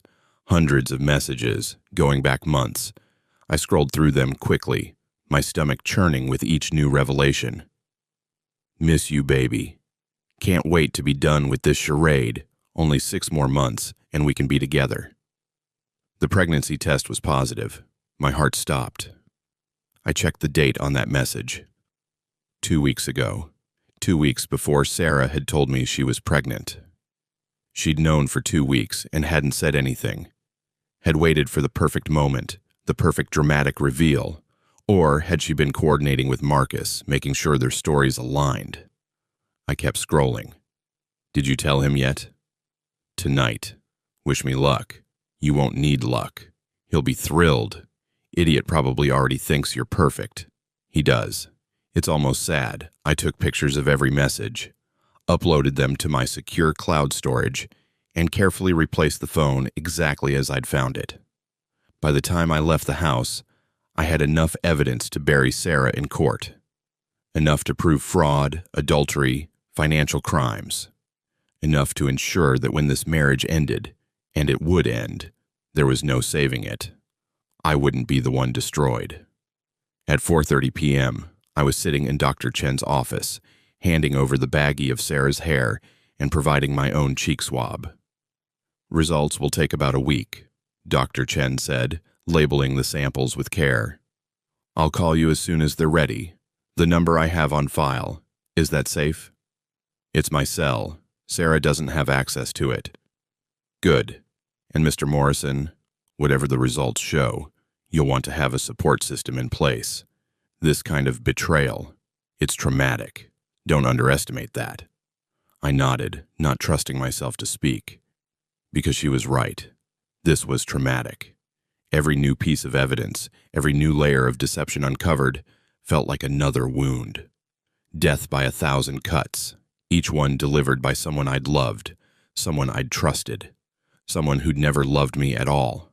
I drove home in rush hour traffic, my mind spinning with everything I'd learned, everything I'd set in motion. By the time I pulled into our driveway, I'd composed my face into something approaching normalcy. Sarah's car was already there. She was home early. I found her in the kitchen making dinner, humming along to music playing from her phone. She looked up when I walked in, smiled brightly. Hey, how was work? Busy, I said, kissing her cheek. The gesture felt mechanical, performative. Smells good. What are you making? Chicken marsala. Your favorite. She stirred something on the stove, then turned to face me, fully. I made a doctor's appointment for Thursday, for the pregnancy. Do you want to come with me? A doctor's appointment, where they'd confirm the pregnancy, do an ultrasound, maybe even estimate the conception date. Sarah was committing to the lie, building it layer by layer. Of course I want to come, I said. I wouldn't miss it. She beamed at me, and I saw it clearly now. The calculation behind the smile, the performance behind the warmth. She was playing a role, and she was playing it well. But so was I. I love you, she said, wrapping her arms around me. I love you too, I replied, and the words were ash in my mouth. We ate dinner together. We put Emma to bed together. We went through all the motions of being a married couple, a family, 2 people building a life. And the whole time, I counted down the days until Wednesday, until my appointment with Margaret Hollis, until I could start building my exit strategy. Sarah thought she had all the power, all the control, all the cards. She was about to learn how wrong she was. Wednesday arrived wrapped in rain, the kind of cold October downpour that turns the world gray and makes everything feel like an ending. I told Sarah I had back-to-back meetings all afternoon, wouldn't be home until after 6. She kissed me goodbye and told me to drive safely, her hand resting on her stomach, like she was already protecting our child from the world. Our child. The lie sat between us like a third person at breakfast, invisible but heavy. Margaret Hollis's office was in a high-rise downtown, all glass and steel, and the kind of expensive minimalism that announced success without saying a word. I arrived 15 minutes early, soaked from the parking garage to the building entrance despite my umbrella, and sat in the waiting room, trying to organize my thoughts. I'd brought everything David Kim had requested: bank statements, credit reports, copies of the fraudulent credit card applications. I'd also brought the tablet, though I wasn't sure if I should show it to the lawyer. It was evidence, yes, but evidence obtained by a stranger through means I didn't understand and couldn't verify. Would it be admissible? Would it help or hurt my case? Mr. Morrison, a woman emerged from the inner office, mid-50s, silver hair cut in a sharp bob, wearing a suit that probably cost more than my monthly mortgage. I'm Margaret Hollis. Come in. Her office had floor-to-ceiling windows overlooking the city, rain streaking down the glass like tears. She gestured to a chair across from her desk, and I sat, suddenly feeling like I was back in the principal's office in middle school, about to explain why I'd failed a test I should have passed. "Tell me what's happening," she said, pulling out a legal pad. No preamble, no small talk, just straight to business. So I told her. Everything.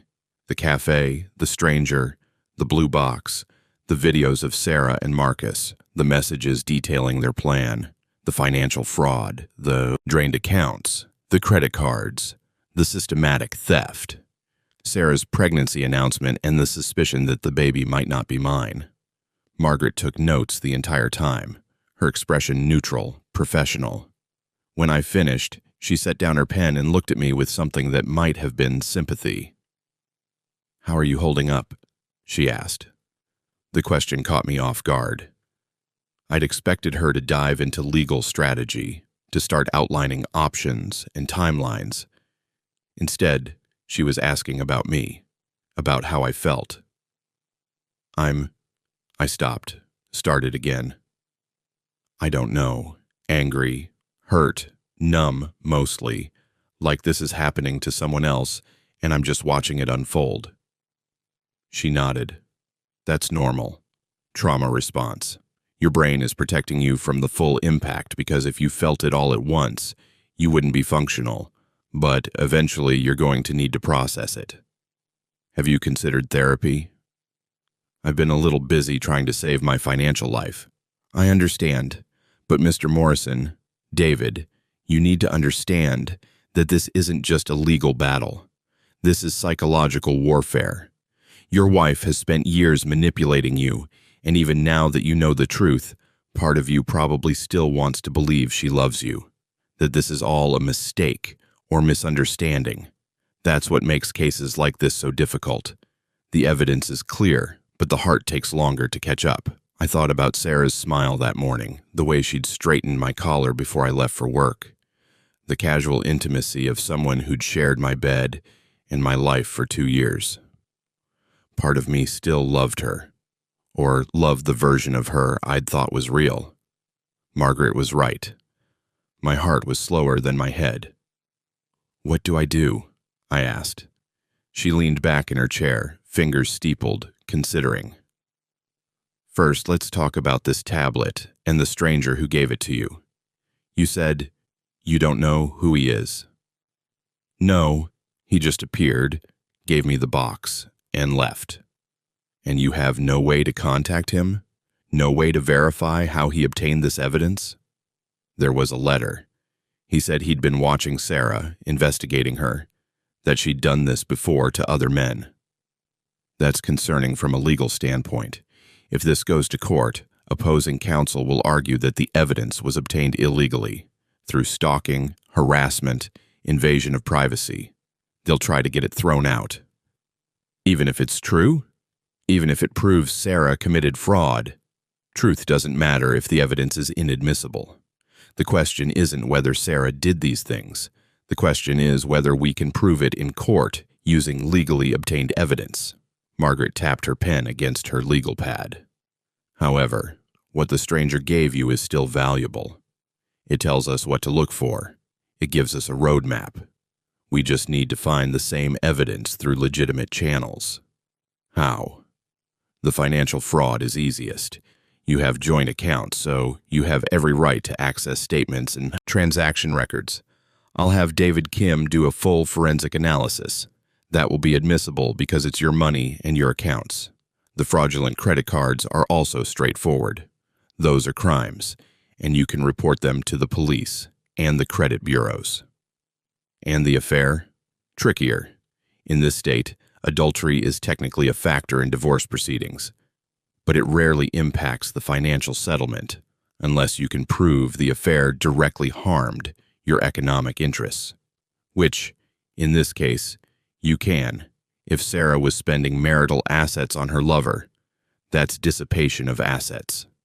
We'd need receipts, bank records, proof of where the money went. I thought about the messages, about Sarah and Marcus at expensive restaurants, about gifts and trips, and all the ways Sarah had been spending my money on her other life. I can get that, I said. The pregnancy is the most complicated piece, Margaret continued. If you're on the birth certificate, you're legally the father regardless of biology. Even if paternity testing later proves the child isn't yours, you could still be on the hook for child support. The courts prioritize the best interests of the child, not the father's right to genetic certainty. That's insane. That's the law, which is why we need to be very strategic about how we handle this. When is your wife due? She said she's 6 weeks along now. So, sometime in June, I guess. And you've arranged for DNA testing? Dr. Chen is running tests now. I should have results early next week. Good. But those results are for your knowledge only. They won't be admissible unless your wife commits to testing, which she won't. So we need to plan for 2 scenarios. One where the baby is yours, one where it isn't. If the baby is yours, you'll want to establish paternity and fight for custody. If it isn't, we'll need to prove fraud and challenge paternity before the birth if possible. My head was spinning, scenarios and contingencies and legal strategies that all depended on variables I couldn't control. What do you recommend? Margaret was quiet for a long moment, studying me. Honestly, I recommend you don't tell your wife anything yet. Continue playing the supportive husband. Go to her doctor's appointments. Act excited about the baby. Let her think everything is going according to her plan. While doing what? While we build an airtight case, David Kim will trace every penny. I'll work with a private investigator to document the affair through legal surveillance. If Sarah and Marcus are still seeing each other, we can get photos, records of hotel stays, everything we need. We'll pull phone records, email records if we can get court permission, and we'll prepare for multiple outcomes. How long will that take? 2 months, maybe 3. We'll file for divorce before your wife hits her 2nd trimester, before the pregnancy is too advanced. We'll cite irreconcilable differences initially, keep it clean and simple.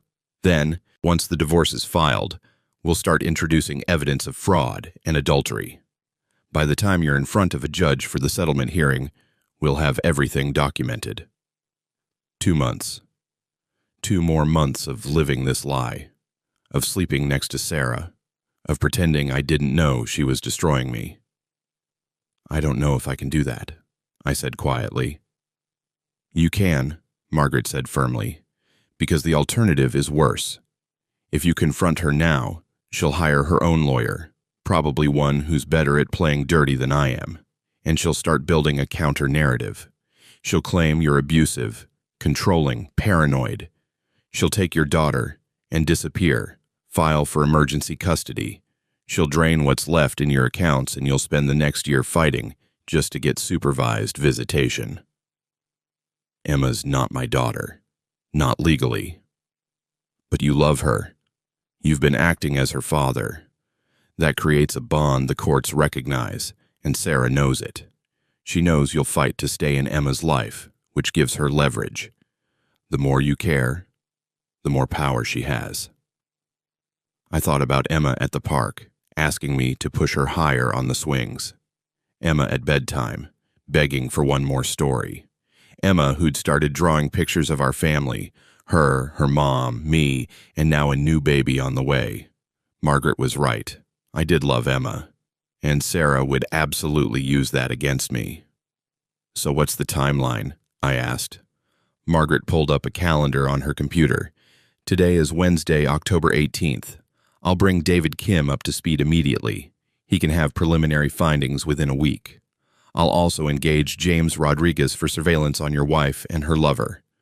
We'll spend the next 6 to 8 weeks gathering evidence, building the case, documenting everything.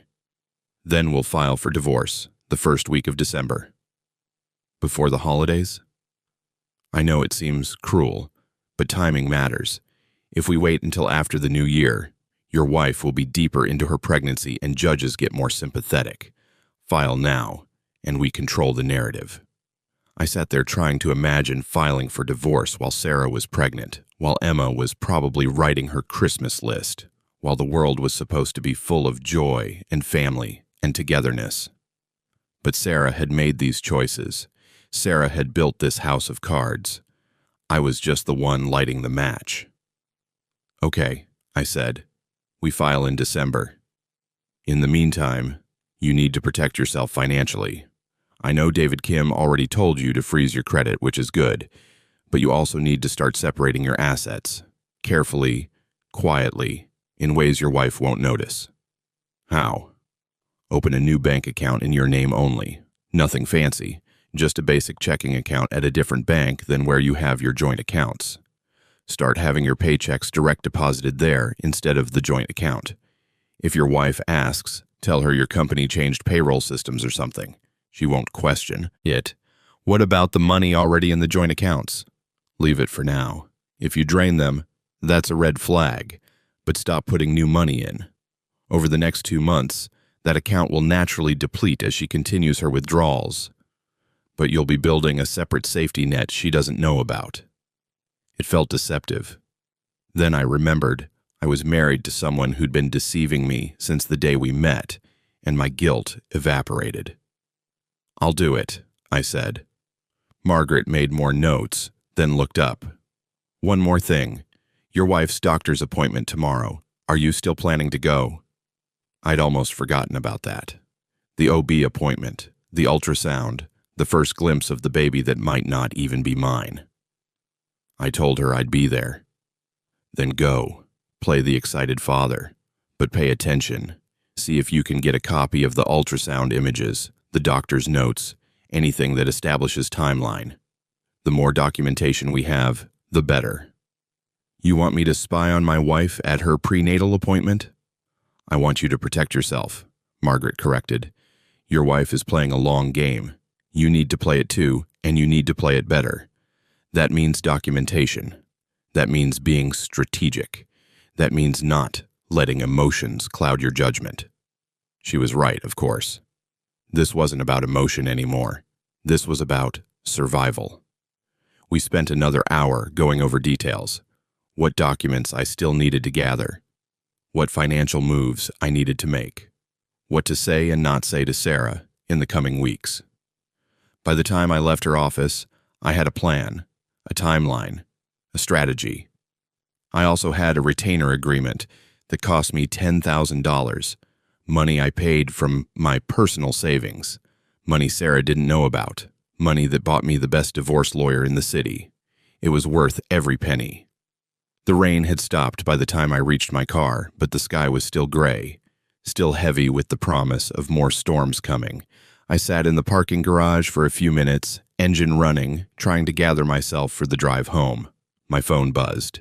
A text from Sarah. Hope your meetings went well. Making your favorite for dinner. Love you. 3 sentences, 3 lies. She didn't care about my meetings. The dinner was part of her performance as the perfect wife. And she definitely didn't love me. I typed back. Sounds great. See you soon. Love you too. 4 lies for 3. We were matched in our deception now. But mine had a purpose. Mine was self-defense. Hers was just cruelty, dressed up as love. I drove home through the darkening afternoon, past houses with lights coming on in windows, past families sitting down to dinner together, past lives that made sense, and love that was real. And I thought about the stranger with the blue box, whoever he was, wherever he was. He'd saved me, warned me before it was too late, given me the tools I needed to fight back. Someday when this was over, I wanted to find him, to thank him, to ask him why he'd chosen to help me.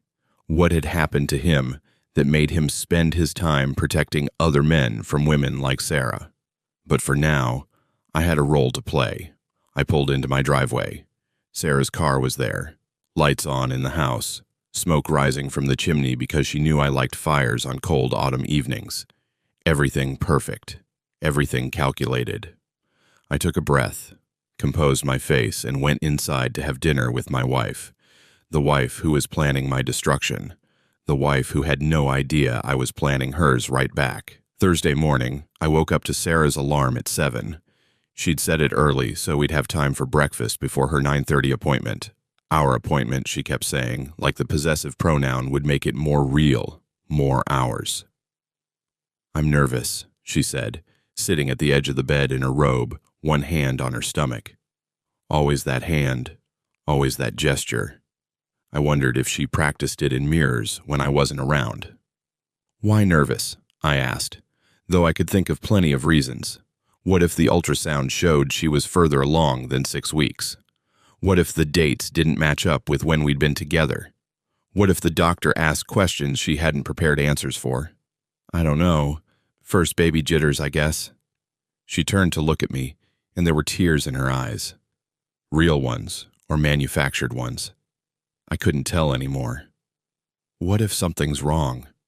I sat up, pulled her into my arms, because that's what the old David would have done. The David from a week ago who trusted her, who loved her without reservation. Nothing's wrong. You're healthy. You're young. Everything is going to be fine. She leaned into me, and I felt her relax slightly. I'm glad you're coming with me. I know work is busy, but this is important. Nothing is more important than this, I said, and meant it in a way she couldn't understand.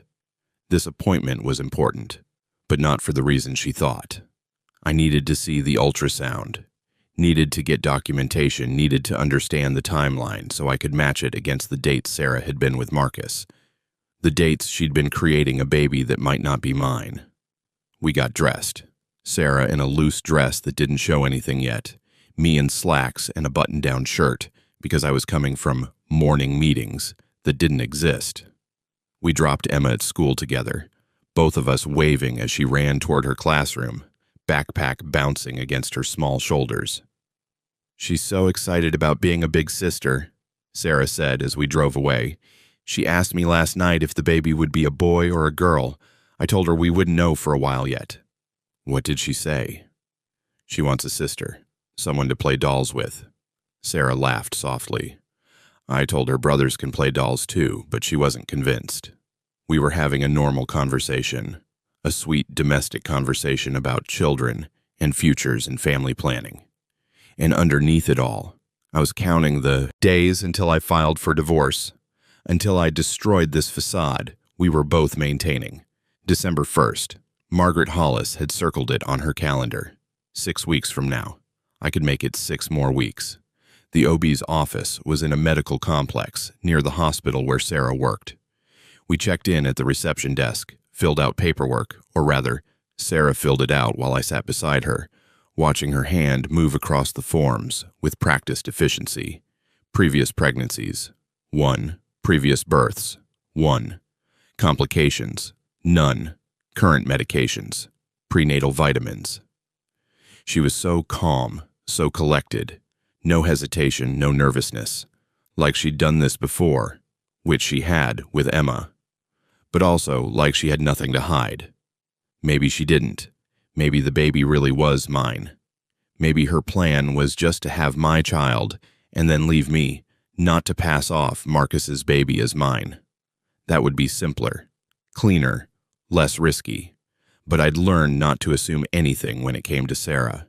She was too calculating, too careful. Everything had a purpose. Morrison, a nurse called from the doorway, clipboard in hand. We followed her back to an exam room. She took Sarah's blood pressure, weight, asked the standard questions about symptoms and last menstrual period. Sarah answered everything with the easy confidence of someone who'd rehearsed her story until it was seamless. "The doctor will be in shortly," the nurse said, handing Sarah a folded paper gown. "Go ahead and change everything off from the waist down. There's a sheet to cover up with." She left, and Sarah started undressing. I turned away, giving her privacy, even though I'd seen every inch of her body countless times. Even though we were married. Because suddenly I felt like I was intruding on something private. Something that belonged to her and Marcus, not to her and me. "You okay?" Sarah asked. "You're quiet." "Just taking it all in," I said. "This is real, you know. We're really having a baby." "We really are." She settled onto the exam table, sheet covering her legs. "Come sit next to me." I pulled a chair close, took her hand. Her palm was slightly sweaty. Nerves, maybe. Or guilt. I squeezed her fingers and waited.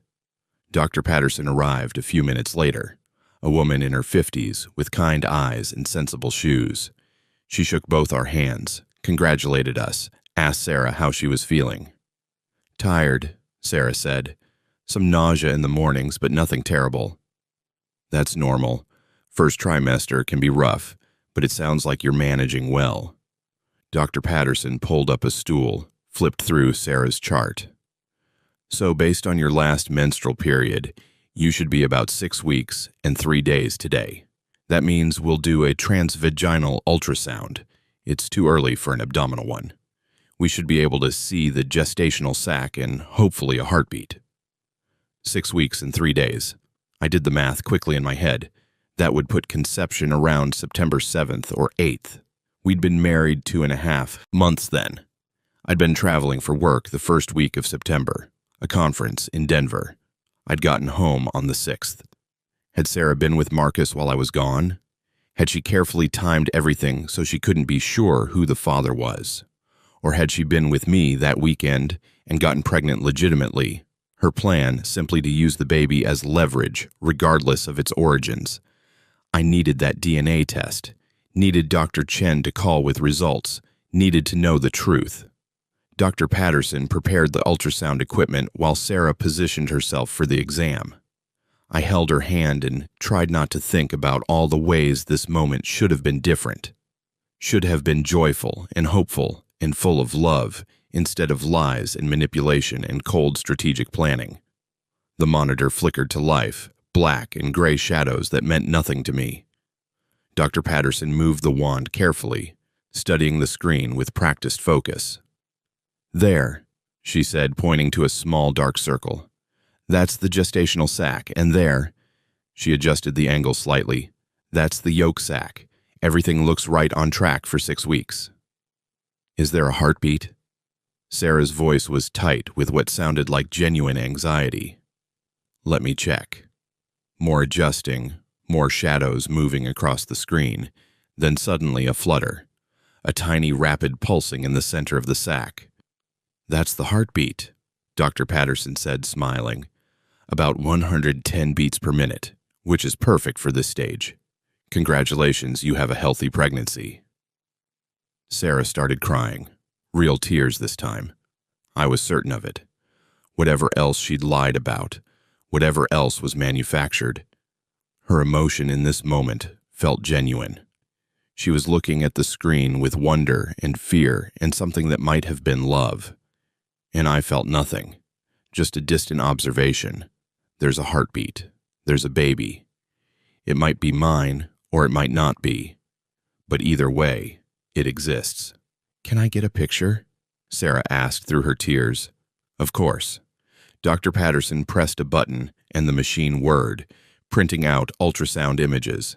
She handed them to Sarah, who clutched them like precious artifacts. "Look, David," she said, showing me the grainy black and white image. "That's our baby." I looked at the small flutter on the printout, at the tiny cluster of cells that might share my DNA or might share Marcus's, and I made myself smile. "It's amazing," I said. And it was amazing, in an abstract way. A new life beginning, completely unaware of the chaos and deception surrounding its creation. Innocent, blameless.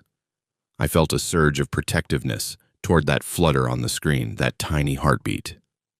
Whatever happened, whoever the father turned out to be, this baby deserved better than to be a pawn in Sarah's games. Dr. Patterson finished the exam, gave Sarah information about prenatal vitamins and what to avoid during pregnancy, scheduled the next appointment for 4 weeks out. Sarah dressed while I stood by the window, staring out at the parking lot and trying to process what I'd just seen. A heartbeat, a baby, a life being built on a foundation of lies. "Ready?" Sarah asked, tucking the ultrasound pictures carefully into her purse. "Ready." We walked out to the car in silence. Sarah was glowing. There was no other word for it. She looked happy and hopeful, and exactly like a woman who'd just seen her baby for the first time. She looked like someone in love with her life. And maybe she was. Maybe in her mind, this was all working out perfectly. Pregnant with a baby that would secure her financial future, married to a man who suspected nothing, planning a life with her real lover once the divorce was final. Maybe Sarah genuinely thought she was winning. She had no idea I was counting down the days until I took it all away from her. "I wish we could tell Emma now," Sarah said as I drove us home. "She'd be so excited." "Soon," I said. "Let's wait until the second trimester like we planned. Make sure everything is stable. You're right. I'm just impatient." She reached over and squeezed my hand. "Thank you for coming today, for being so supportive. I know this happened fast, but you've been amazing through all of it." Through all of it. Through her lies, she meant. Through her manipulation. Through her systematic destruction of my financial life while playing the role of loving wife. "Of course," I said, "we're in this together." Another lie. We were in nothing together. We were enemies pretending to be partners, both of us waiting for the right moment to strike. I just hoped my moment came before hers. When we got home, Sarah went to lie down. She was tired, she said, which the doctor had told her was normal. I said I had work to catch up on and retreated to my home office, closing the door behind me. I pulled out my phone and texted Margaret Hollis. Attended OB appointment. Baby measures 6 weeks, 3 days, heartbeat present. Have ultrasound images. What next? Her response came within minutes. Good. That gives us conception date around Sept 7 or 8. Were you with your wife during that window? I was traveling until Sept 6, home on the 7th, so conception could have been with you or with the other man. We need that paternity test. Any word from Dr. Chen? I checked my call log. No missed calls. Not yet. She said it would take a week. Keep me posted. In the meantime, get copies of those ultrasound images to me. I want them on file. I photographed the images Sarah had left on the kitchen counter and sent them to Margaret. Documentation, evidence, building the case brick by brick. My phone rang. Unknown number. I answered cautiously. "Hello? Mr. Morrison? This is Dr. Chen." My heart rate spiked. "You have the results already?" I expedited them given the situation. "Do you have a moment to talk privately?" I glanced at my office door. Closed. Sarah in bed 2 rooms away. "Yes. The results are conclusive," Dr. Chen said, her voice gentle but professional. "Based on the samples you provided, there is 0 probability of paternity. You are not the biological father of your wife's pregnancy." The words hit like a physical blow even though I'd been expecting them. Hoping against hope, maybe, that Sarah's betrayal hadn't gone quite that deep. That she'd at least gotten pregnant with me, even if her plan was still to use the baby as leverage. But no, even that small mercy was a lie. "You're certain?" I asked, my voice barely above a whisper.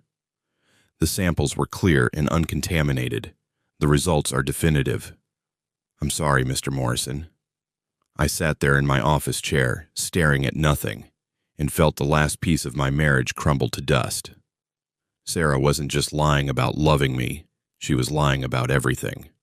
The baby she'd cried over this morning, the heartbeat we'd seen together, The future we were supposedly building, none of it was mine. None of it had ever been mine. Mr. Morrison, are you still there? I'm here, I said. Can you send me the official report? I'll email it within the hour. And Mr. Morrison, I'm truly sorry. I've worked with several of his referrals over the years, and these cases never get easier. But you're doing the right thing by protecting yourself. Thank you, I said, and ended the call. I sat in the silence of my office for a long time, listening to the house settle around me. Somewhere in the bedroom, Sarah was resting, one hand on her stomach, protecting a baby that wasn't mine, planning a future that didn't include me except as a financial resource to be exploited. I pulled up my texts with Margaret Hollis. DNA results are in. I'm not the father. Her response was immediate. I'm sorry, but this changes everything. We can now pursue fraud charges, challenge paternity. This significantly strengthens your case. What do I do? Nothing. Not yet. Continue as planned. Do not let her know you have these results. We file on December 1st as scheduled, but now we're not just filing for divorce. We're filing fraud charges. She tried to pass off another man's child as yours. That's a crime. I thought about Sarah's tears this morning, her genuine emotion at seeing the ultrasound. Had she forgotten in that moment that the baby wasn't mine? Had she been so deep in her own lie that she'd convinced herself it was real? Or had those tears been for Marcus's baby, for the future they were building together, and I just misinterpreted them as joy meant for me? I'd never know, and it didn't matter. What mattered was that I had proof, definitive, scientific proof that Sarah had lied about the most fundamental thing a person could lie about. And in 6 weeks, I was going to use that proof to destroy her. November arrived with cold winds and bare trees, and I became someone I didn't recognize. Not David Morrison, the divorced architect who'd thought he'd found a second chance at love. Not the naive husband who'd believed his beautiful young wife's every word. Someone else entirely. Someone harder. Someone who could smile and lie and plot revenge while serving breakfast to a 7-year-old girl who didn't deserve any of this. The transformation wasn't immediate. It happened in increments, in small betrayals of the man I used to be. The first time I kissed Sarah, knowing the baby wasn't mine, I felt sick afterward. Had to lock myself in the bathroom and splash cold water on my face until the nausea passed. The second time was easier. By the 10th, I felt nothing at all. That should have worried me more than it did. You seem different lately, Sarah said one evening in mid-November. We were doing dishes together. She washed. I dried, our established routine. Emma was in bed. The house was quiet. It should have been peaceful. Instead, it felt like standing on a frozen lake, waiting for the ice to crack beneath us.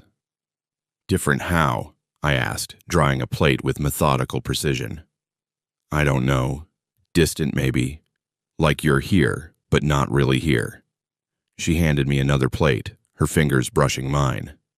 Is everything okay? Work stress? Work was actually the one part of my life that made sense anymore. Projects had clear timelines. Budgets had hard numbers. Clients either approved designs or they didn't. Unlike marriage, unlike trust, unlike love, work followed rules that couldn't be manipulated. Just the Patterson account, I said, which was partially true. Big presentation next week. I've been distracted. Well, don't forget we have the second ultrasound on Thursday. I want to find out if it's a boy or girl, don't you? It's not mine, I thought. Why would I care? Of course, I said aloud. I wouldn't miss it. She smiled, relieved, and went back to washing. I dried. We moved through our routine like dancers who'd practiced the steps so many times they didn't need to think about them anymore. Muscle memory, married memory. In 3 weeks, it would all be over. Margaret Hollis had everything ready. The divorce papers were drafted, the fraud charges prepared. David Kim had traced every penny Sarah had stolen. The total was up to $52,000 now, not including the credit card debt. James Rodriguez, the private investigator, had been following Sarah and Marcus for 5 weeks and had compiled a dossier thick enough to choke on. Photos of them at restaurants, at his apartment, at a hotel in Portland where they'd spent a weekend while Sarah told me she was at a nursing conference. She'd been sloppy, or maybe just confident I'd never find out. Either way, we had everything we needed. "I've been thinking," Sarah said, breaking the comfortable silence, "about names. If it's a girl, I was thinking maybe Claire, and if it's a boy, maybe James. What do you think?" Names. She was naming a baby that wasn't mine, asking my opinion like I had any right to it, like I'd be in this child's life long enough for a name to matter. "Those are nice," I said neutrally. "You don't sound enthusiastic." "I'm just tired, Sarah. The names are fine. Great. Even." She turned to look at me, really look at me, and I saw something flicker across her face. Suspicion, maybe, or uncertainty. "David, if something's wrong, you can tell me. We're partners. We're supposed to be able to talk about things."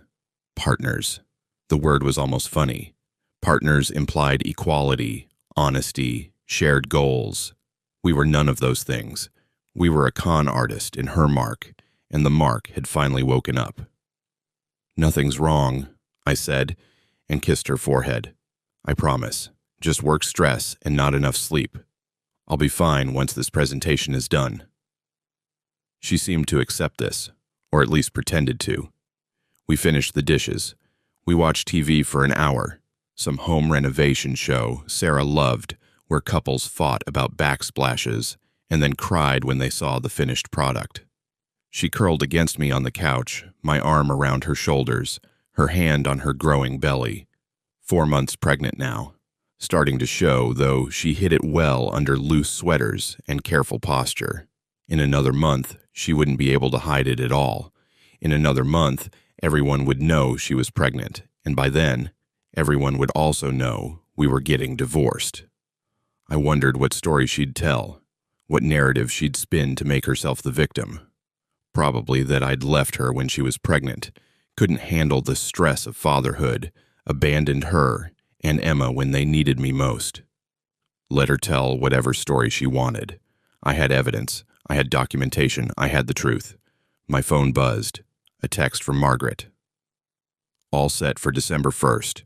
Process server will deliver papers to your wife at 9 a.m. Make sure you're not home. Make sure Emma is at school." I replied, "Understood. December 1st, 3 weeks away." I'd circled it on my calendar in my office, had been crossing off days like a prisoner counting down to freedom. 21 days, 504 hours, 30,240 minutes. Not that I was obsessing. "What are you smiling about?" Sarah asked, looking up at me. I hadn't realized I was smiling. "Nothing, just thinking about something funny that happened at work." "Tell me." "It's boring. Architect humor. You wouldn't find it funny." She poked my ribs. "Try me." So I made up a story about a client who'd wanted impossible cantilevers and Henderson's sarcastic response, and Sarah laughed in all the right places, and I felt nothing. No guilt about lying, no shame about deception, just cold calculation. 3 more weeks of this performance, and then freedom. What scared me was how good I'd gotten at it. How easily the lies came now. How naturally I played the role of devoted husband when inside I was counting down to her destruction. Was this who I was becoming? Someone who could smile and plot revenge simultaneously? Someone who could hold his wife while planning to ruin her? Or was this who I'd always been, and I just hadn't known it until Sarah taught me? The second ultrasound appointment came on a Thursday morning in late November. Thanksgiving was a week away. Sarah had been planning dinner, talking about inviting her parents, making lists of dishes to prepare. I'd been nodding along while privately planning to file for divorce 3 days after the holiday. Timing was everything, Margaret had said. File before Thanksgiving, and Sarah would play the abandoned pregnant wife at family dinner, would gather sympathy and support. File after, and she'd be blindsided, off balance, less able to mount a coordinated defense. We were at the OB's office again, same waiting room, same nervous, expectant couples around us. Except this time, Sarah was visibly pregnant, wearing maternity jeans and a loose top that couldn't quite hide her bump. "I'm so excited," she whispered, squeezing my hand. "Finally getting to find out if it's a boy or girl." "Me too," I lied. Dr. Patterson called us back. This time it was an abdominal ultrasound. Sarah lay on the exam table, shirt pulled up to expose her rounded stomach, and the doctor squeezed gel across her skin. I sat in a chair beside her, holding her hand because that's what supportive husbands did. The monitor flickered to life, and there it was, a baby. Not just a flutter and a sack this time, but an actual baby with a head and tiny arms and legs that kicked lazily in the amniotic fluid. The image was so clear, so undeniably human, that for a moment I forgot whose baby it was, forgot about Marcus and Sarah's plan and the DNA test that proved I was genetically irrelevant to this life. For just a moment, I saw what I'd wanted to see 2 months ago, my child, our future, everything we were supposed to be building together. Then, reality crashed back in, cold and unforgiving. "Everything looks perfect," Dr. Patterson said, moving the wand across Sarah's belly. "Strong heartbeat, good size for gestational age. Would you like to know the sex?" "Yes," Sarah said immediately. "Definitely yes." Dr. Patterson angled the wand carefully, studying the screen. "Congratulations. It's a girl." Sarah started crying. Happy tears, overwhelmed tears, the kind of emotional response you'd expect from a first-time mother finding out she was having a daughter. She looked at me with shining eyes and said, "We're having a girl, David. A little girl."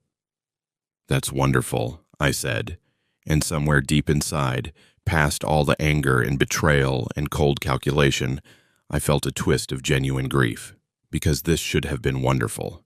This should have been one of the best moments of my life, finding out I was having a daughter, planning for her future, imagining teaching her to ride a bike or helping with homework or walking her down the aisle someday.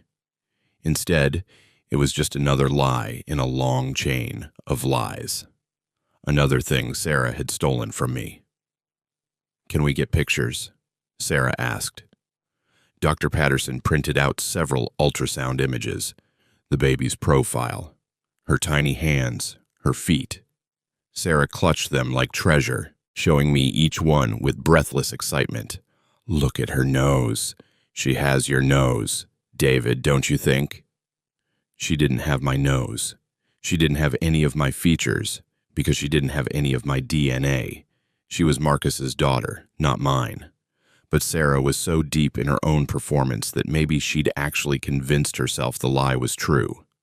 Or maybe she just didn't care. We left the appointment with Sarah chattering about nursery colors and baby names and whether Claire or maybe Charlotte would be better for a girl. I drove and nodded and made appropriate comments while my mind was calculating. 11 days until December 1st, 264 hours, 15,840 minutes. I could make it. "I want to tell Emma tonight," Sarah said as we pulled into our driveway. "She's been asking when we'd tell her. I think she suspects anyway. She asked me yesterday why my stomach was getting fat." I almost laughed. Out of the mouths of babes. "Sure, we can tell her at dinner."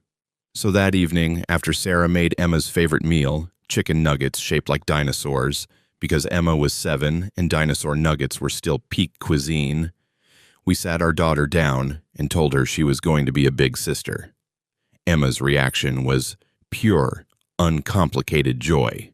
She squealed and jumped and asked 1,000 questions. When would the baby come? Could she help pick out clothes? Would the baby sleep in her room? Could she teach the baby to draw?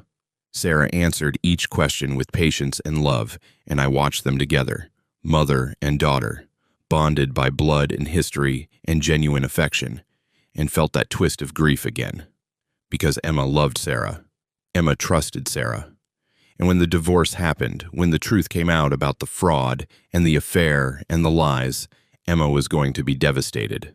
That was on Sarah, I reminded myself. Sarah had made these choices. Sarah had built this house of cards. I was just the one who'd been handed the match. Still, Emma deserved better than to be caught in the middle of this. David?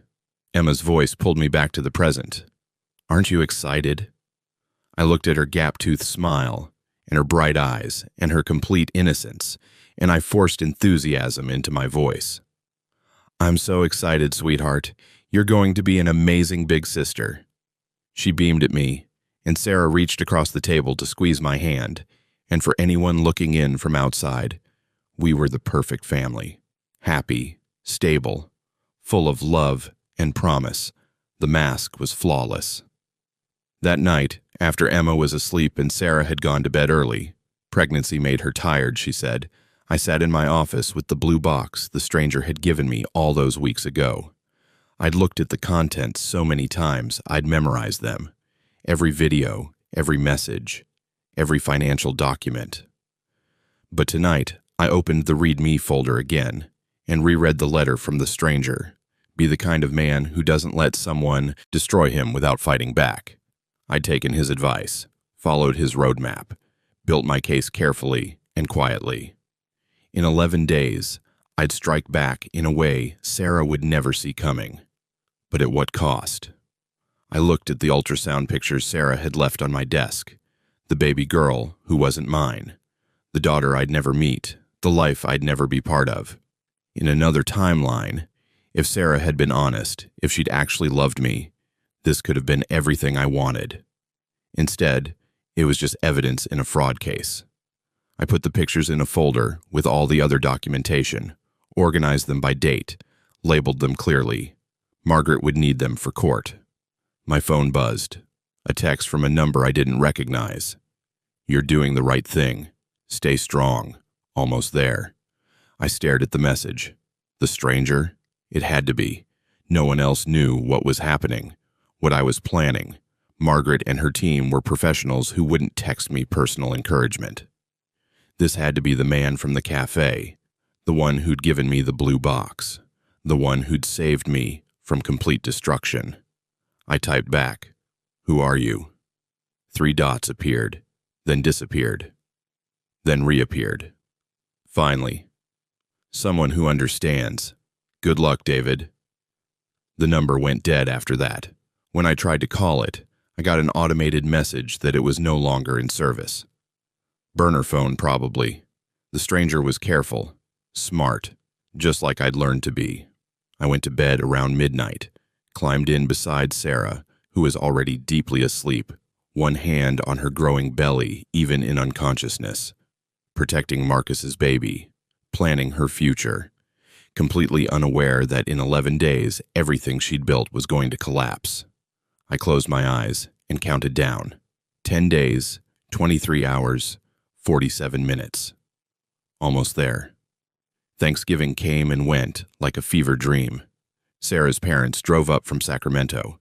Her mother, Helen, who fussed over Sarah's pregnancy and kept touching her belly like it contained something precious. And her father, Tom, who shook my hand too hard and called me son and told me how proud he was that I was taking care of his girls.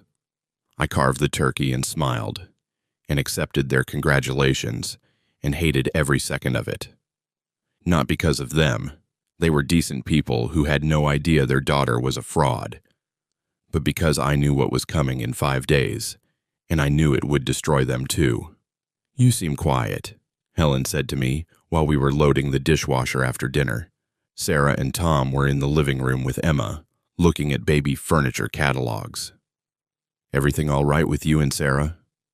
Everything's fine, I said, handing her a plate. Just work stress. Big project wrapping up. You work too hard, she said, the same thing Sarah always said, like they'd rehearsed it. You need to slow down, especially now with the baby coming. Sarah's going to need you. Sarah's not going to have me, I thought. In 5 days, Sarah's going to have divorce papers and fraud charges, and a very different life than the one she's planning. I know, I said aloud. I'll take some time off after the baby comes. Another lie. They came so easily now, slipped out like breathing. I'd become fluent in deception, learned the language from a master. Helen smiled, satisfied, and went back to washing dishes.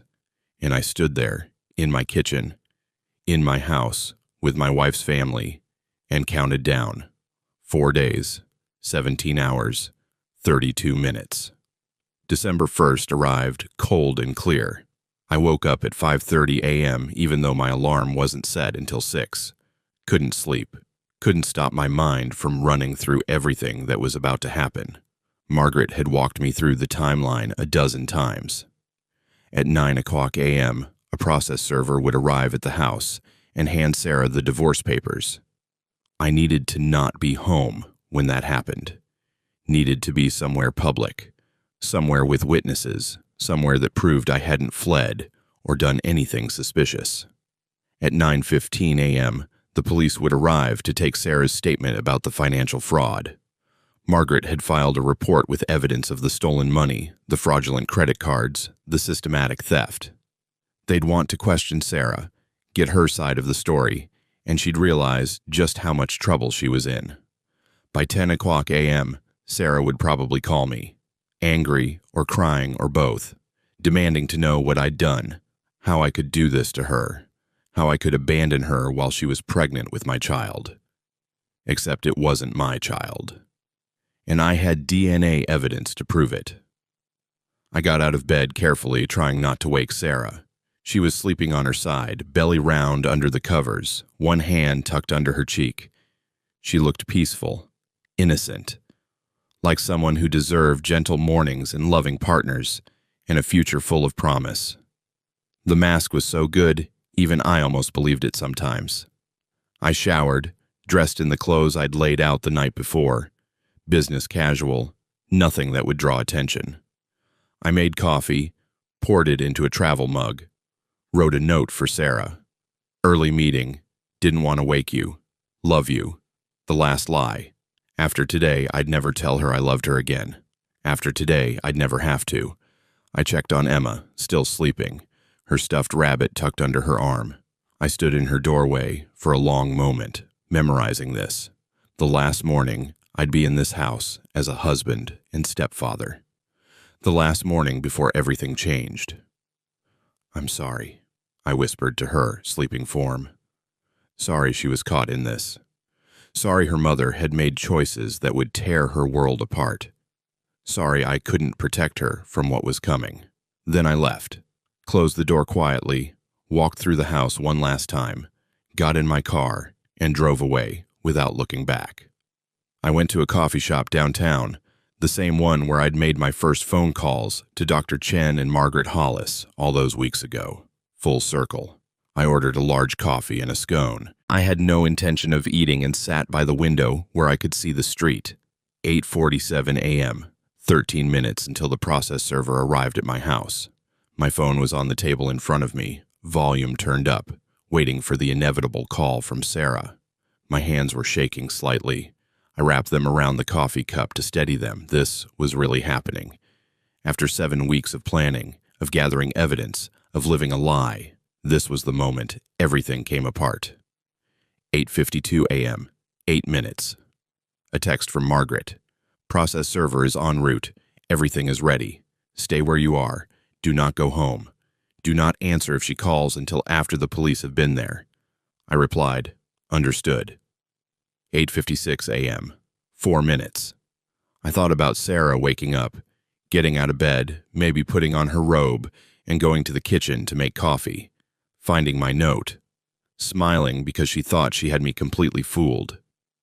Maybe she'd text Marcus, tell him everything was going according to plan. Maybe she'd already started thinking about what she'd spend the child support money on. 8:59 a.m., 1 minute. My heart was pounding so hard I could feel it in my throat. This was it. This was revenge, justice, self-preservation, whatever you wanted to call it. This was the moment I stopped being a victim and became something else. 9 a.m. I stared at my phone, willing it to ring, willing something to happen. But nothing did. Silence. The coffee shop was full of people on laptops, having meetings, living their normal Tuesday morning lives, while mine was detonating. 9:03 a.m. Still nothing. Was the process server late? Had something gone wrong? 9:07 a.m. My phone lit up. Not a call, a text. From Sarah. What the fuck did you do? Just those 5 words. No punctuation except the question mark. I could hear the fury in them, the disbelief, the panic. Another text. Call me. Now. Then another. You bastard. You fucking bastard. How could you do this? I didn't respond. Margaret had been clear. No contact until after the police arrived. Let Sarah spiral. Let her panic. Let her feel what it was like to have your world collapse without warning. 9:15 a.m. My phone rang. Sarah. I let it go to voicemail. It rang again immediately. Voicemail. Again. Voicemail. Then a series of texts, each one more desperate than the last. This is insane. You can't just divorce me while I'm pregnant. I don't understand. What did I do? We were fine yesterday. Is this about money? We can work it out. We can talk about it. Answer your fucking phone. The police are here. They're saying I committed fraud. David, what did you tell them? Oh my God. Oh my God. You know about Marcus. There it was, confession in a text message. Panic making her stupid, making her reveal what she'd spent months hiding. I screenshotted every message, sent them to Margaret. More evidence. More proof. 9:32 a.m. A call from an unknown number. I answered, wary. Hello? Mr. Morrison? A woman's voice, official. This is Detective Sarah Ramirez with the Financial Crimes Unit. I'm at your residence with your wife. She's asked me to contact you. Are you available to come home and discuss the situation? I'm at work, I said. Is my wife under arrest? Not at this time. We're investigating allegations of identity theft and financial fraud. Your wife has been very cooperative, but she's also very upset. She says there's been a misunderstanding. There's no misunderstanding, I said quietly. Everything I reported is documented and true. My lawyer has all the evidence. I understand. We'll need to speak with you as well at some point. Can you come to the station later today? I can be there at 2 p.m. That works. Ask for me at the front desk. She paused. Mr. Morrison, I should tell you, your wife is 4 months pregnant and quite distressed. Is there anyone who can come stay with her? Family? Friends? She has parents in Sacramento. I can call them. That would be good. Thank you. She hung up, and I sat there staring at my phone. Sarah was distressed. Sarah was upset. Good. She should be. She should feel even a fraction of what I'd felt when I watched those videos, read those messages, discovered that my entire marriage was a calculated con. But the baby girl who wasn't mine, but who existed anyway, who was innocent in all this, what was this doing to her? I pushed the thought away. I couldn't afford sympathy now. Couldn't afford to second-guess what I'd set in motion. 9:47 a.m. More texts from Sarah. They're leaving now. They took my phone as evidence. I'm using the neighbor's phone to text you. Please come home. Please. We need to talk. I know you're angry, but this isn't the way to handle it. Think about Emma. Think about the baby. I'll tell you everything. The truth. All of it. Just please, don't do this. Too late. It was done. The papers were served. The police were investigating. The wheels of justice were turning. There was no stopping it now, even if I wanted to. Did I want to? I looked at that last message. Think about Emma. Think about the baby. Emma was at school, blissfully unaware that her world was crumbling. The baby was in Sarah's womb, oblivious to the chaos, and I was in a coffee shop, destroying their futures to protect my own. Was I the villain in this story, or was I just refusing to be the victim? 10:15 a.m. A call from Tom, Sarah's father.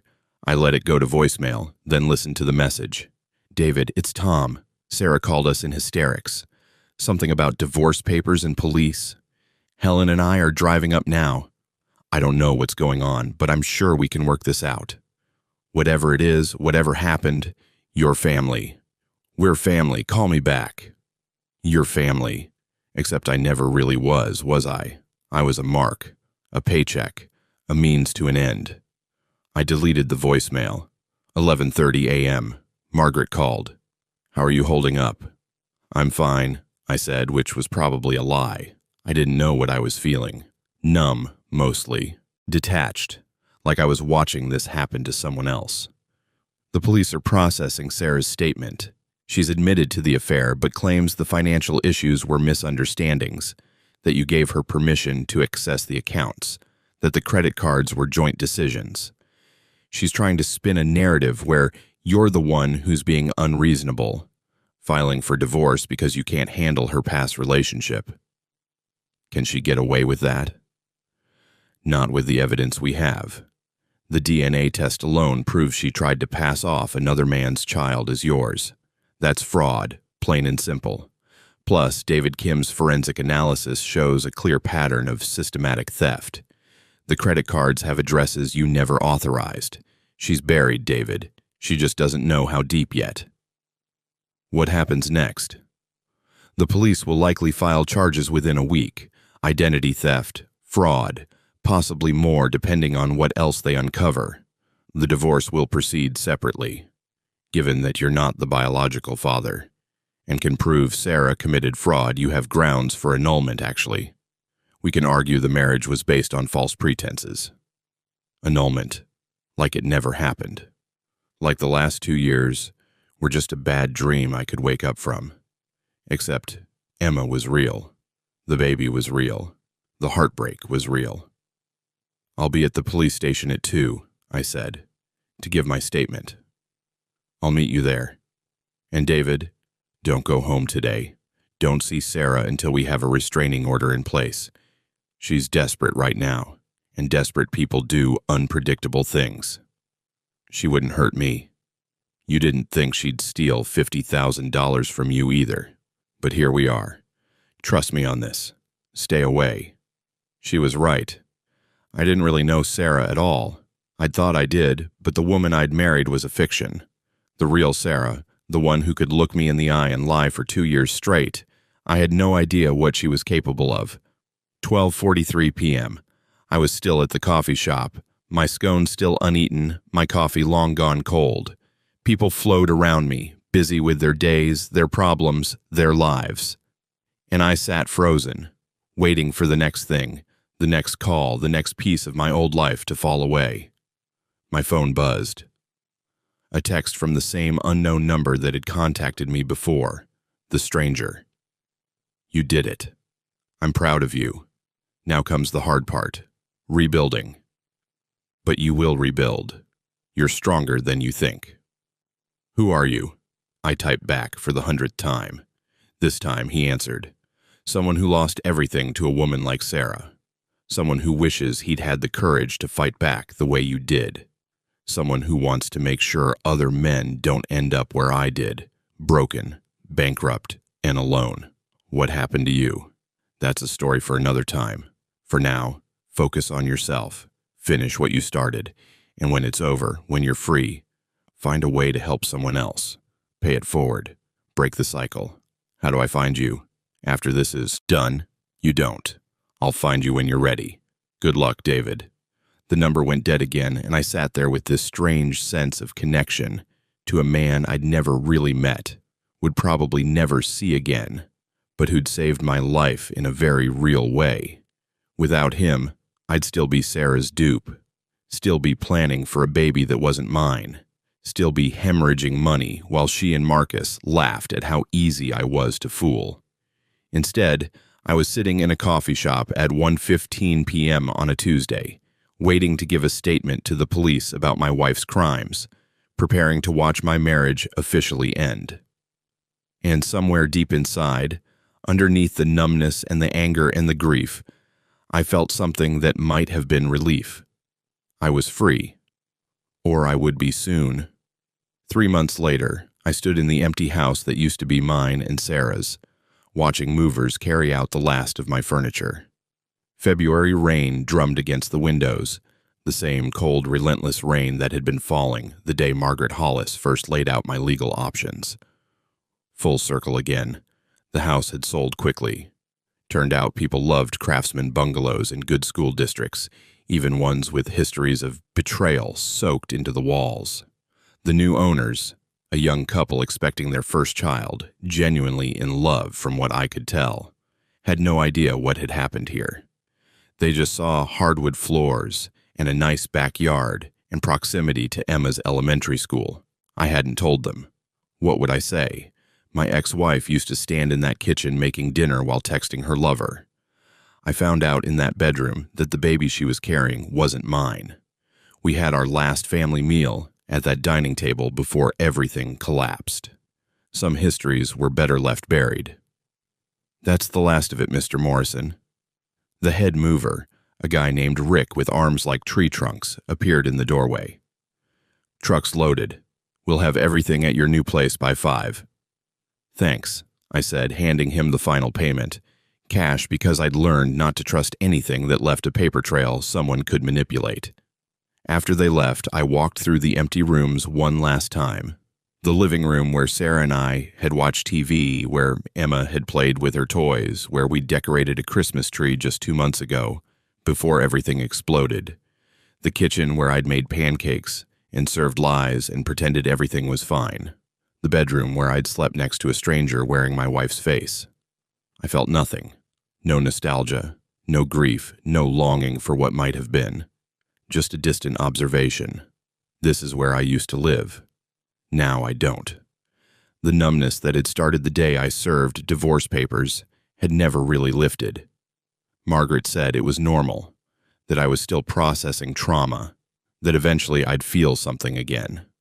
I wasn't sure I wanted to. Feeling things was what had gotten me into this mess in the first place. My phone buzzed. A text from Margaret. Judge, signed the final decree this morning. It's official. You're divorced. Divorced.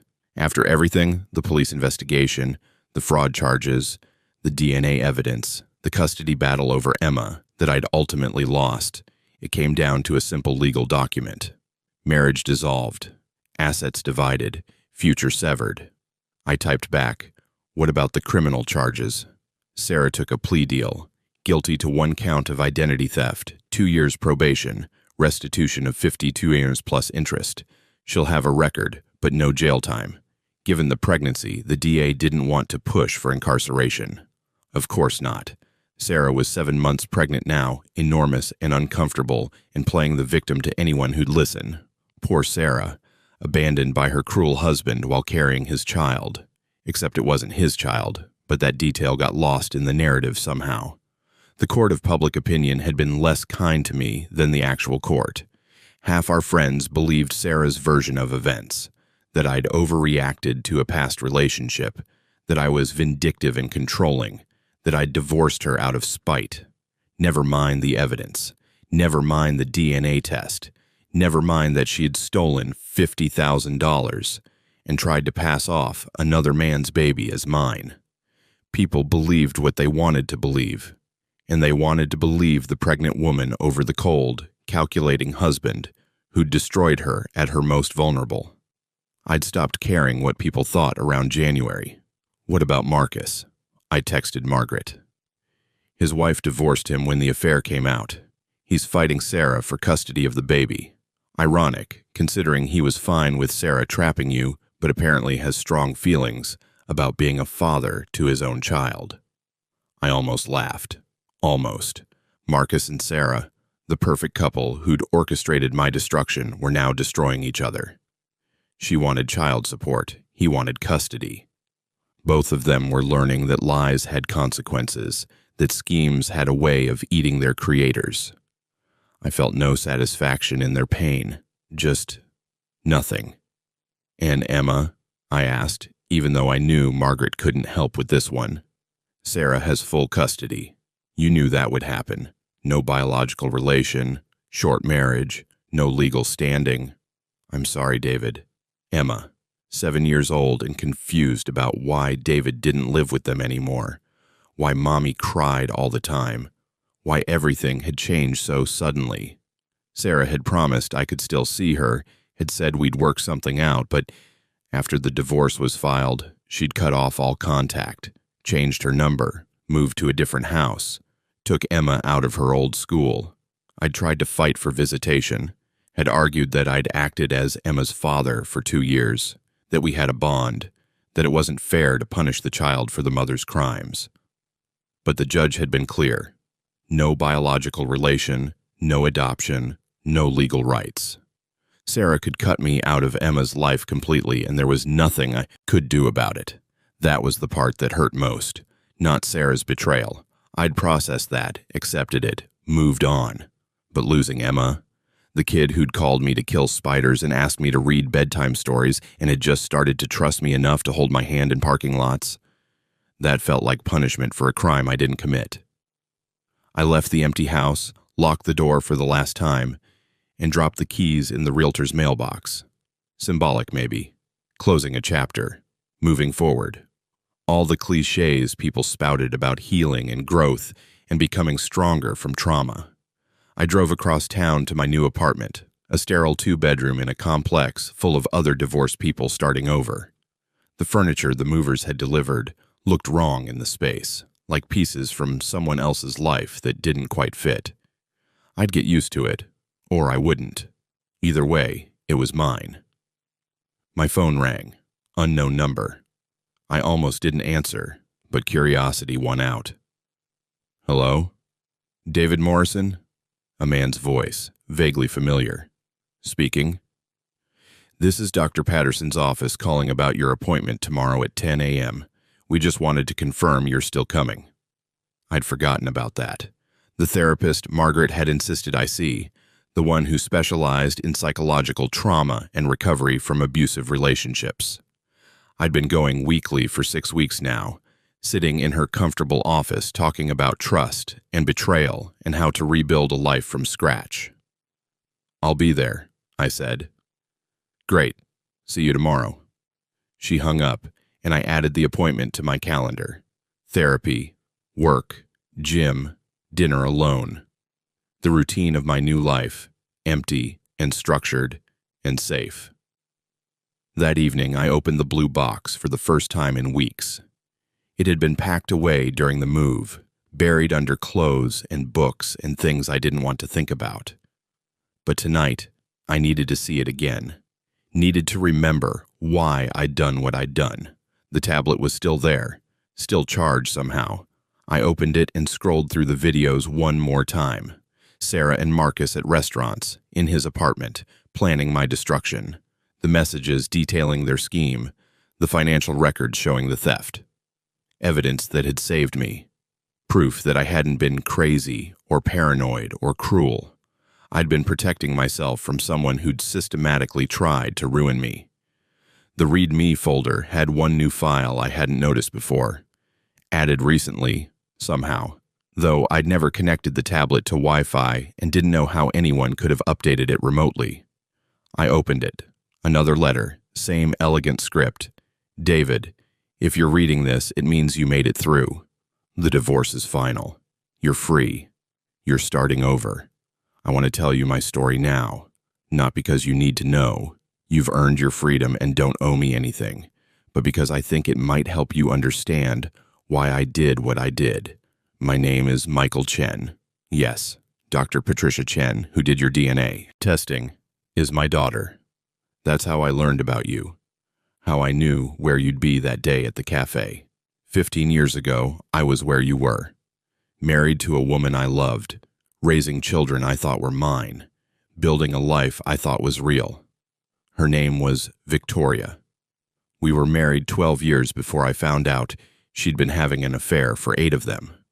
One of our 3 children, my youngest daughter, the one I'd coached in soccer and helped with homework and loved completely, wasn't biologically mine. I found out by accident, a medical test for a genetic condition. The doctor told me privately that I couldn't be the father, that there was no genetic connection. I confronted Victoria. She admitted everything, The affair, the deception, the plan. She'd married me for stability while loving someone else. Sound familiar? I tried to divorce her. Tried to protect myself the way you did. But I made mistakes. I confronted her too early, gave her time to prepare. She hired lawyers better than mine. She claimed I was abusive, unstable. She turned our children against me, told them I was abandoning them because I was selfish. The courts believed her.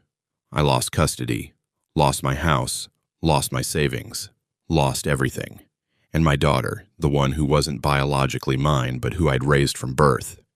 She refused to see me, believed her mother's lies. I haven't spoken to her in 10 years. After the divorce, I was broken, bankrupt, alone. I thought about ending it more times than I can count. But I didn't. I rebuilt. Slowly, painfully, but I rebuilt. And eventually, I started investigating Victoria. Found out she'd done this before. 3 times before me, actually. Each time the same pattern: marry a stable man, have an affair, get pregnant, secure child support, move on. She was a professional con artist, and I'd been her biggest score. That's when I decided, no one else. I couldn't undo what happened to me, but I could prevent it from happening to others. I started tracking women like Victoria, like Sarah. I built networks, gathered information, learned how to spot the patterns. And when I found someone in danger, someone like you, I warned them, gave them evidence, gave them a chance to protect themselves the way I never could. You're the 12th man I've helped. All 12 have successfully protected themselves. None of them lost everything the way I did. That's why I do this. Not for revenge. Victoria's long gone. Moved on to victim number 6 or 7 by now. But for justice, for protection, for making sure good men don't get destroyed by people who see them as nothing but resources to exploit. You asked me once how to find me. The truth is, you can't. I stay hidden, stay careful. What I do exists in legal gray areas, and I can't afford exposure. But I can give you this. If you ever encounter someone in your position, someone being manipulated, used, destroyed by someone they love, help them, warn them, give them the tools to protect themselves. Pay it forward. Break the cycle. Be for someone else what I was for you. That's how we win, David. Not by getting revenge on the people who hurt us, but by making sure they can't hurt anyone else. Good luck with your new life. You've earned it. Michael Chen. I read the letter 3 times, and with each reading, something inside me began to crack. The numbness, the protective shell I'd built around myself, the coldness that had let me survive these past 3 months. I thought about Michael Chen, living in his own version of my nightmare 15 years ago, losing everything, contemplating suicide. And instead of giving up, instead of letting the bitterness consume him, he'd turned his pain into protection for others. 12 men, 12 people who might have ended up like him, broken, bankrupt, destroyed, but didn't because he'd warned them, because he'd given them evidence and time and a fighting chance. I was number 12.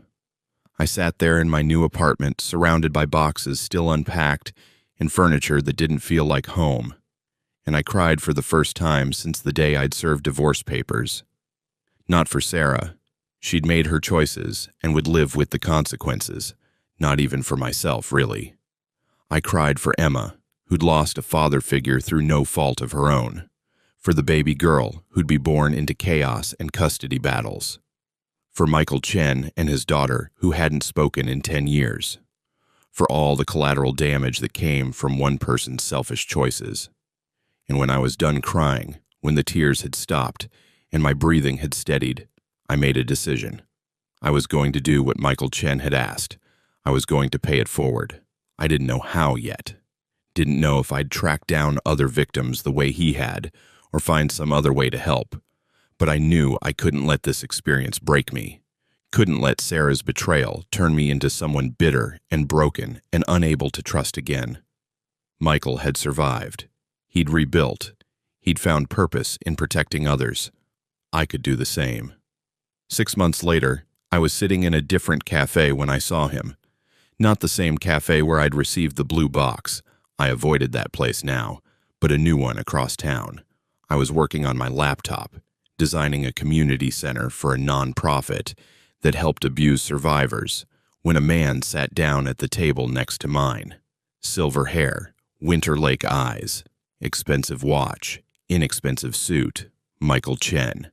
He didn't acknowledge me, didn't make eye contact, just sat there reading a newspaper like we were strangers who happened to be in the same place at the same time. But after a few minutes, he stood, walked past my table, and dropped something as he passed. A business card, face down. By the time I picked it up, he was gone. The card had no name, no company, just a phone number and 7 words. When you're ready, we'll talk. Thank you. I tucked the card into my wallet. Next to my driver's license and the ultrasound, picture of Emma I still carried even though I'd never see her again. Someday I'd call that number. Someday when I was ready, I'd talk to Michael Chen about how to help others the way he'd helped me. But not today. Today I was still healing, still rebuilding, still learning how to be David Morrison again. Not Sarah's husband, not Emma's stepfather, not a victim of fraud. Just myself. It would take time. Dr. Patterson said trauma didn't heal overnight, that I needed to be patient with myself, that rebuilding trust would be a long, difficult process. But I had time. I had freedom. I had a future that was mine alone, untainted by lies and manipulation. And eventually, maybe not soon, but eventually, I'd be ready to help someone else find their way out of the darkness, to pay it forward, to break the cycle. Just like Michael Chen had done for me that rainy afternoon in October, when a stranger handed me a blue box and saved my life. 2 years later, the email arrived on a Tuesday morning. Mr. Morrison, you don't know me, but I'm in trouble. My wife of 6 months has been acting strange. Money is disappearing from our accounts. I found a burner phone. I don't know what to do or who to trust. Someone gave me your name, said you'd understand, said you could help. Please. I'm desperate. James. I stared at the message for a long time, remembering another desperate man 2 years ago who'd been saved by a stranger with a blue box. Then I picked up my phone and dialed the number Michael Chen had given me. It's David Morrison, I said when he answered. I'm ready to help. Tell me what I need to do. And just like that, the cycle continued. Breaking, healing, protecting, one man at a time.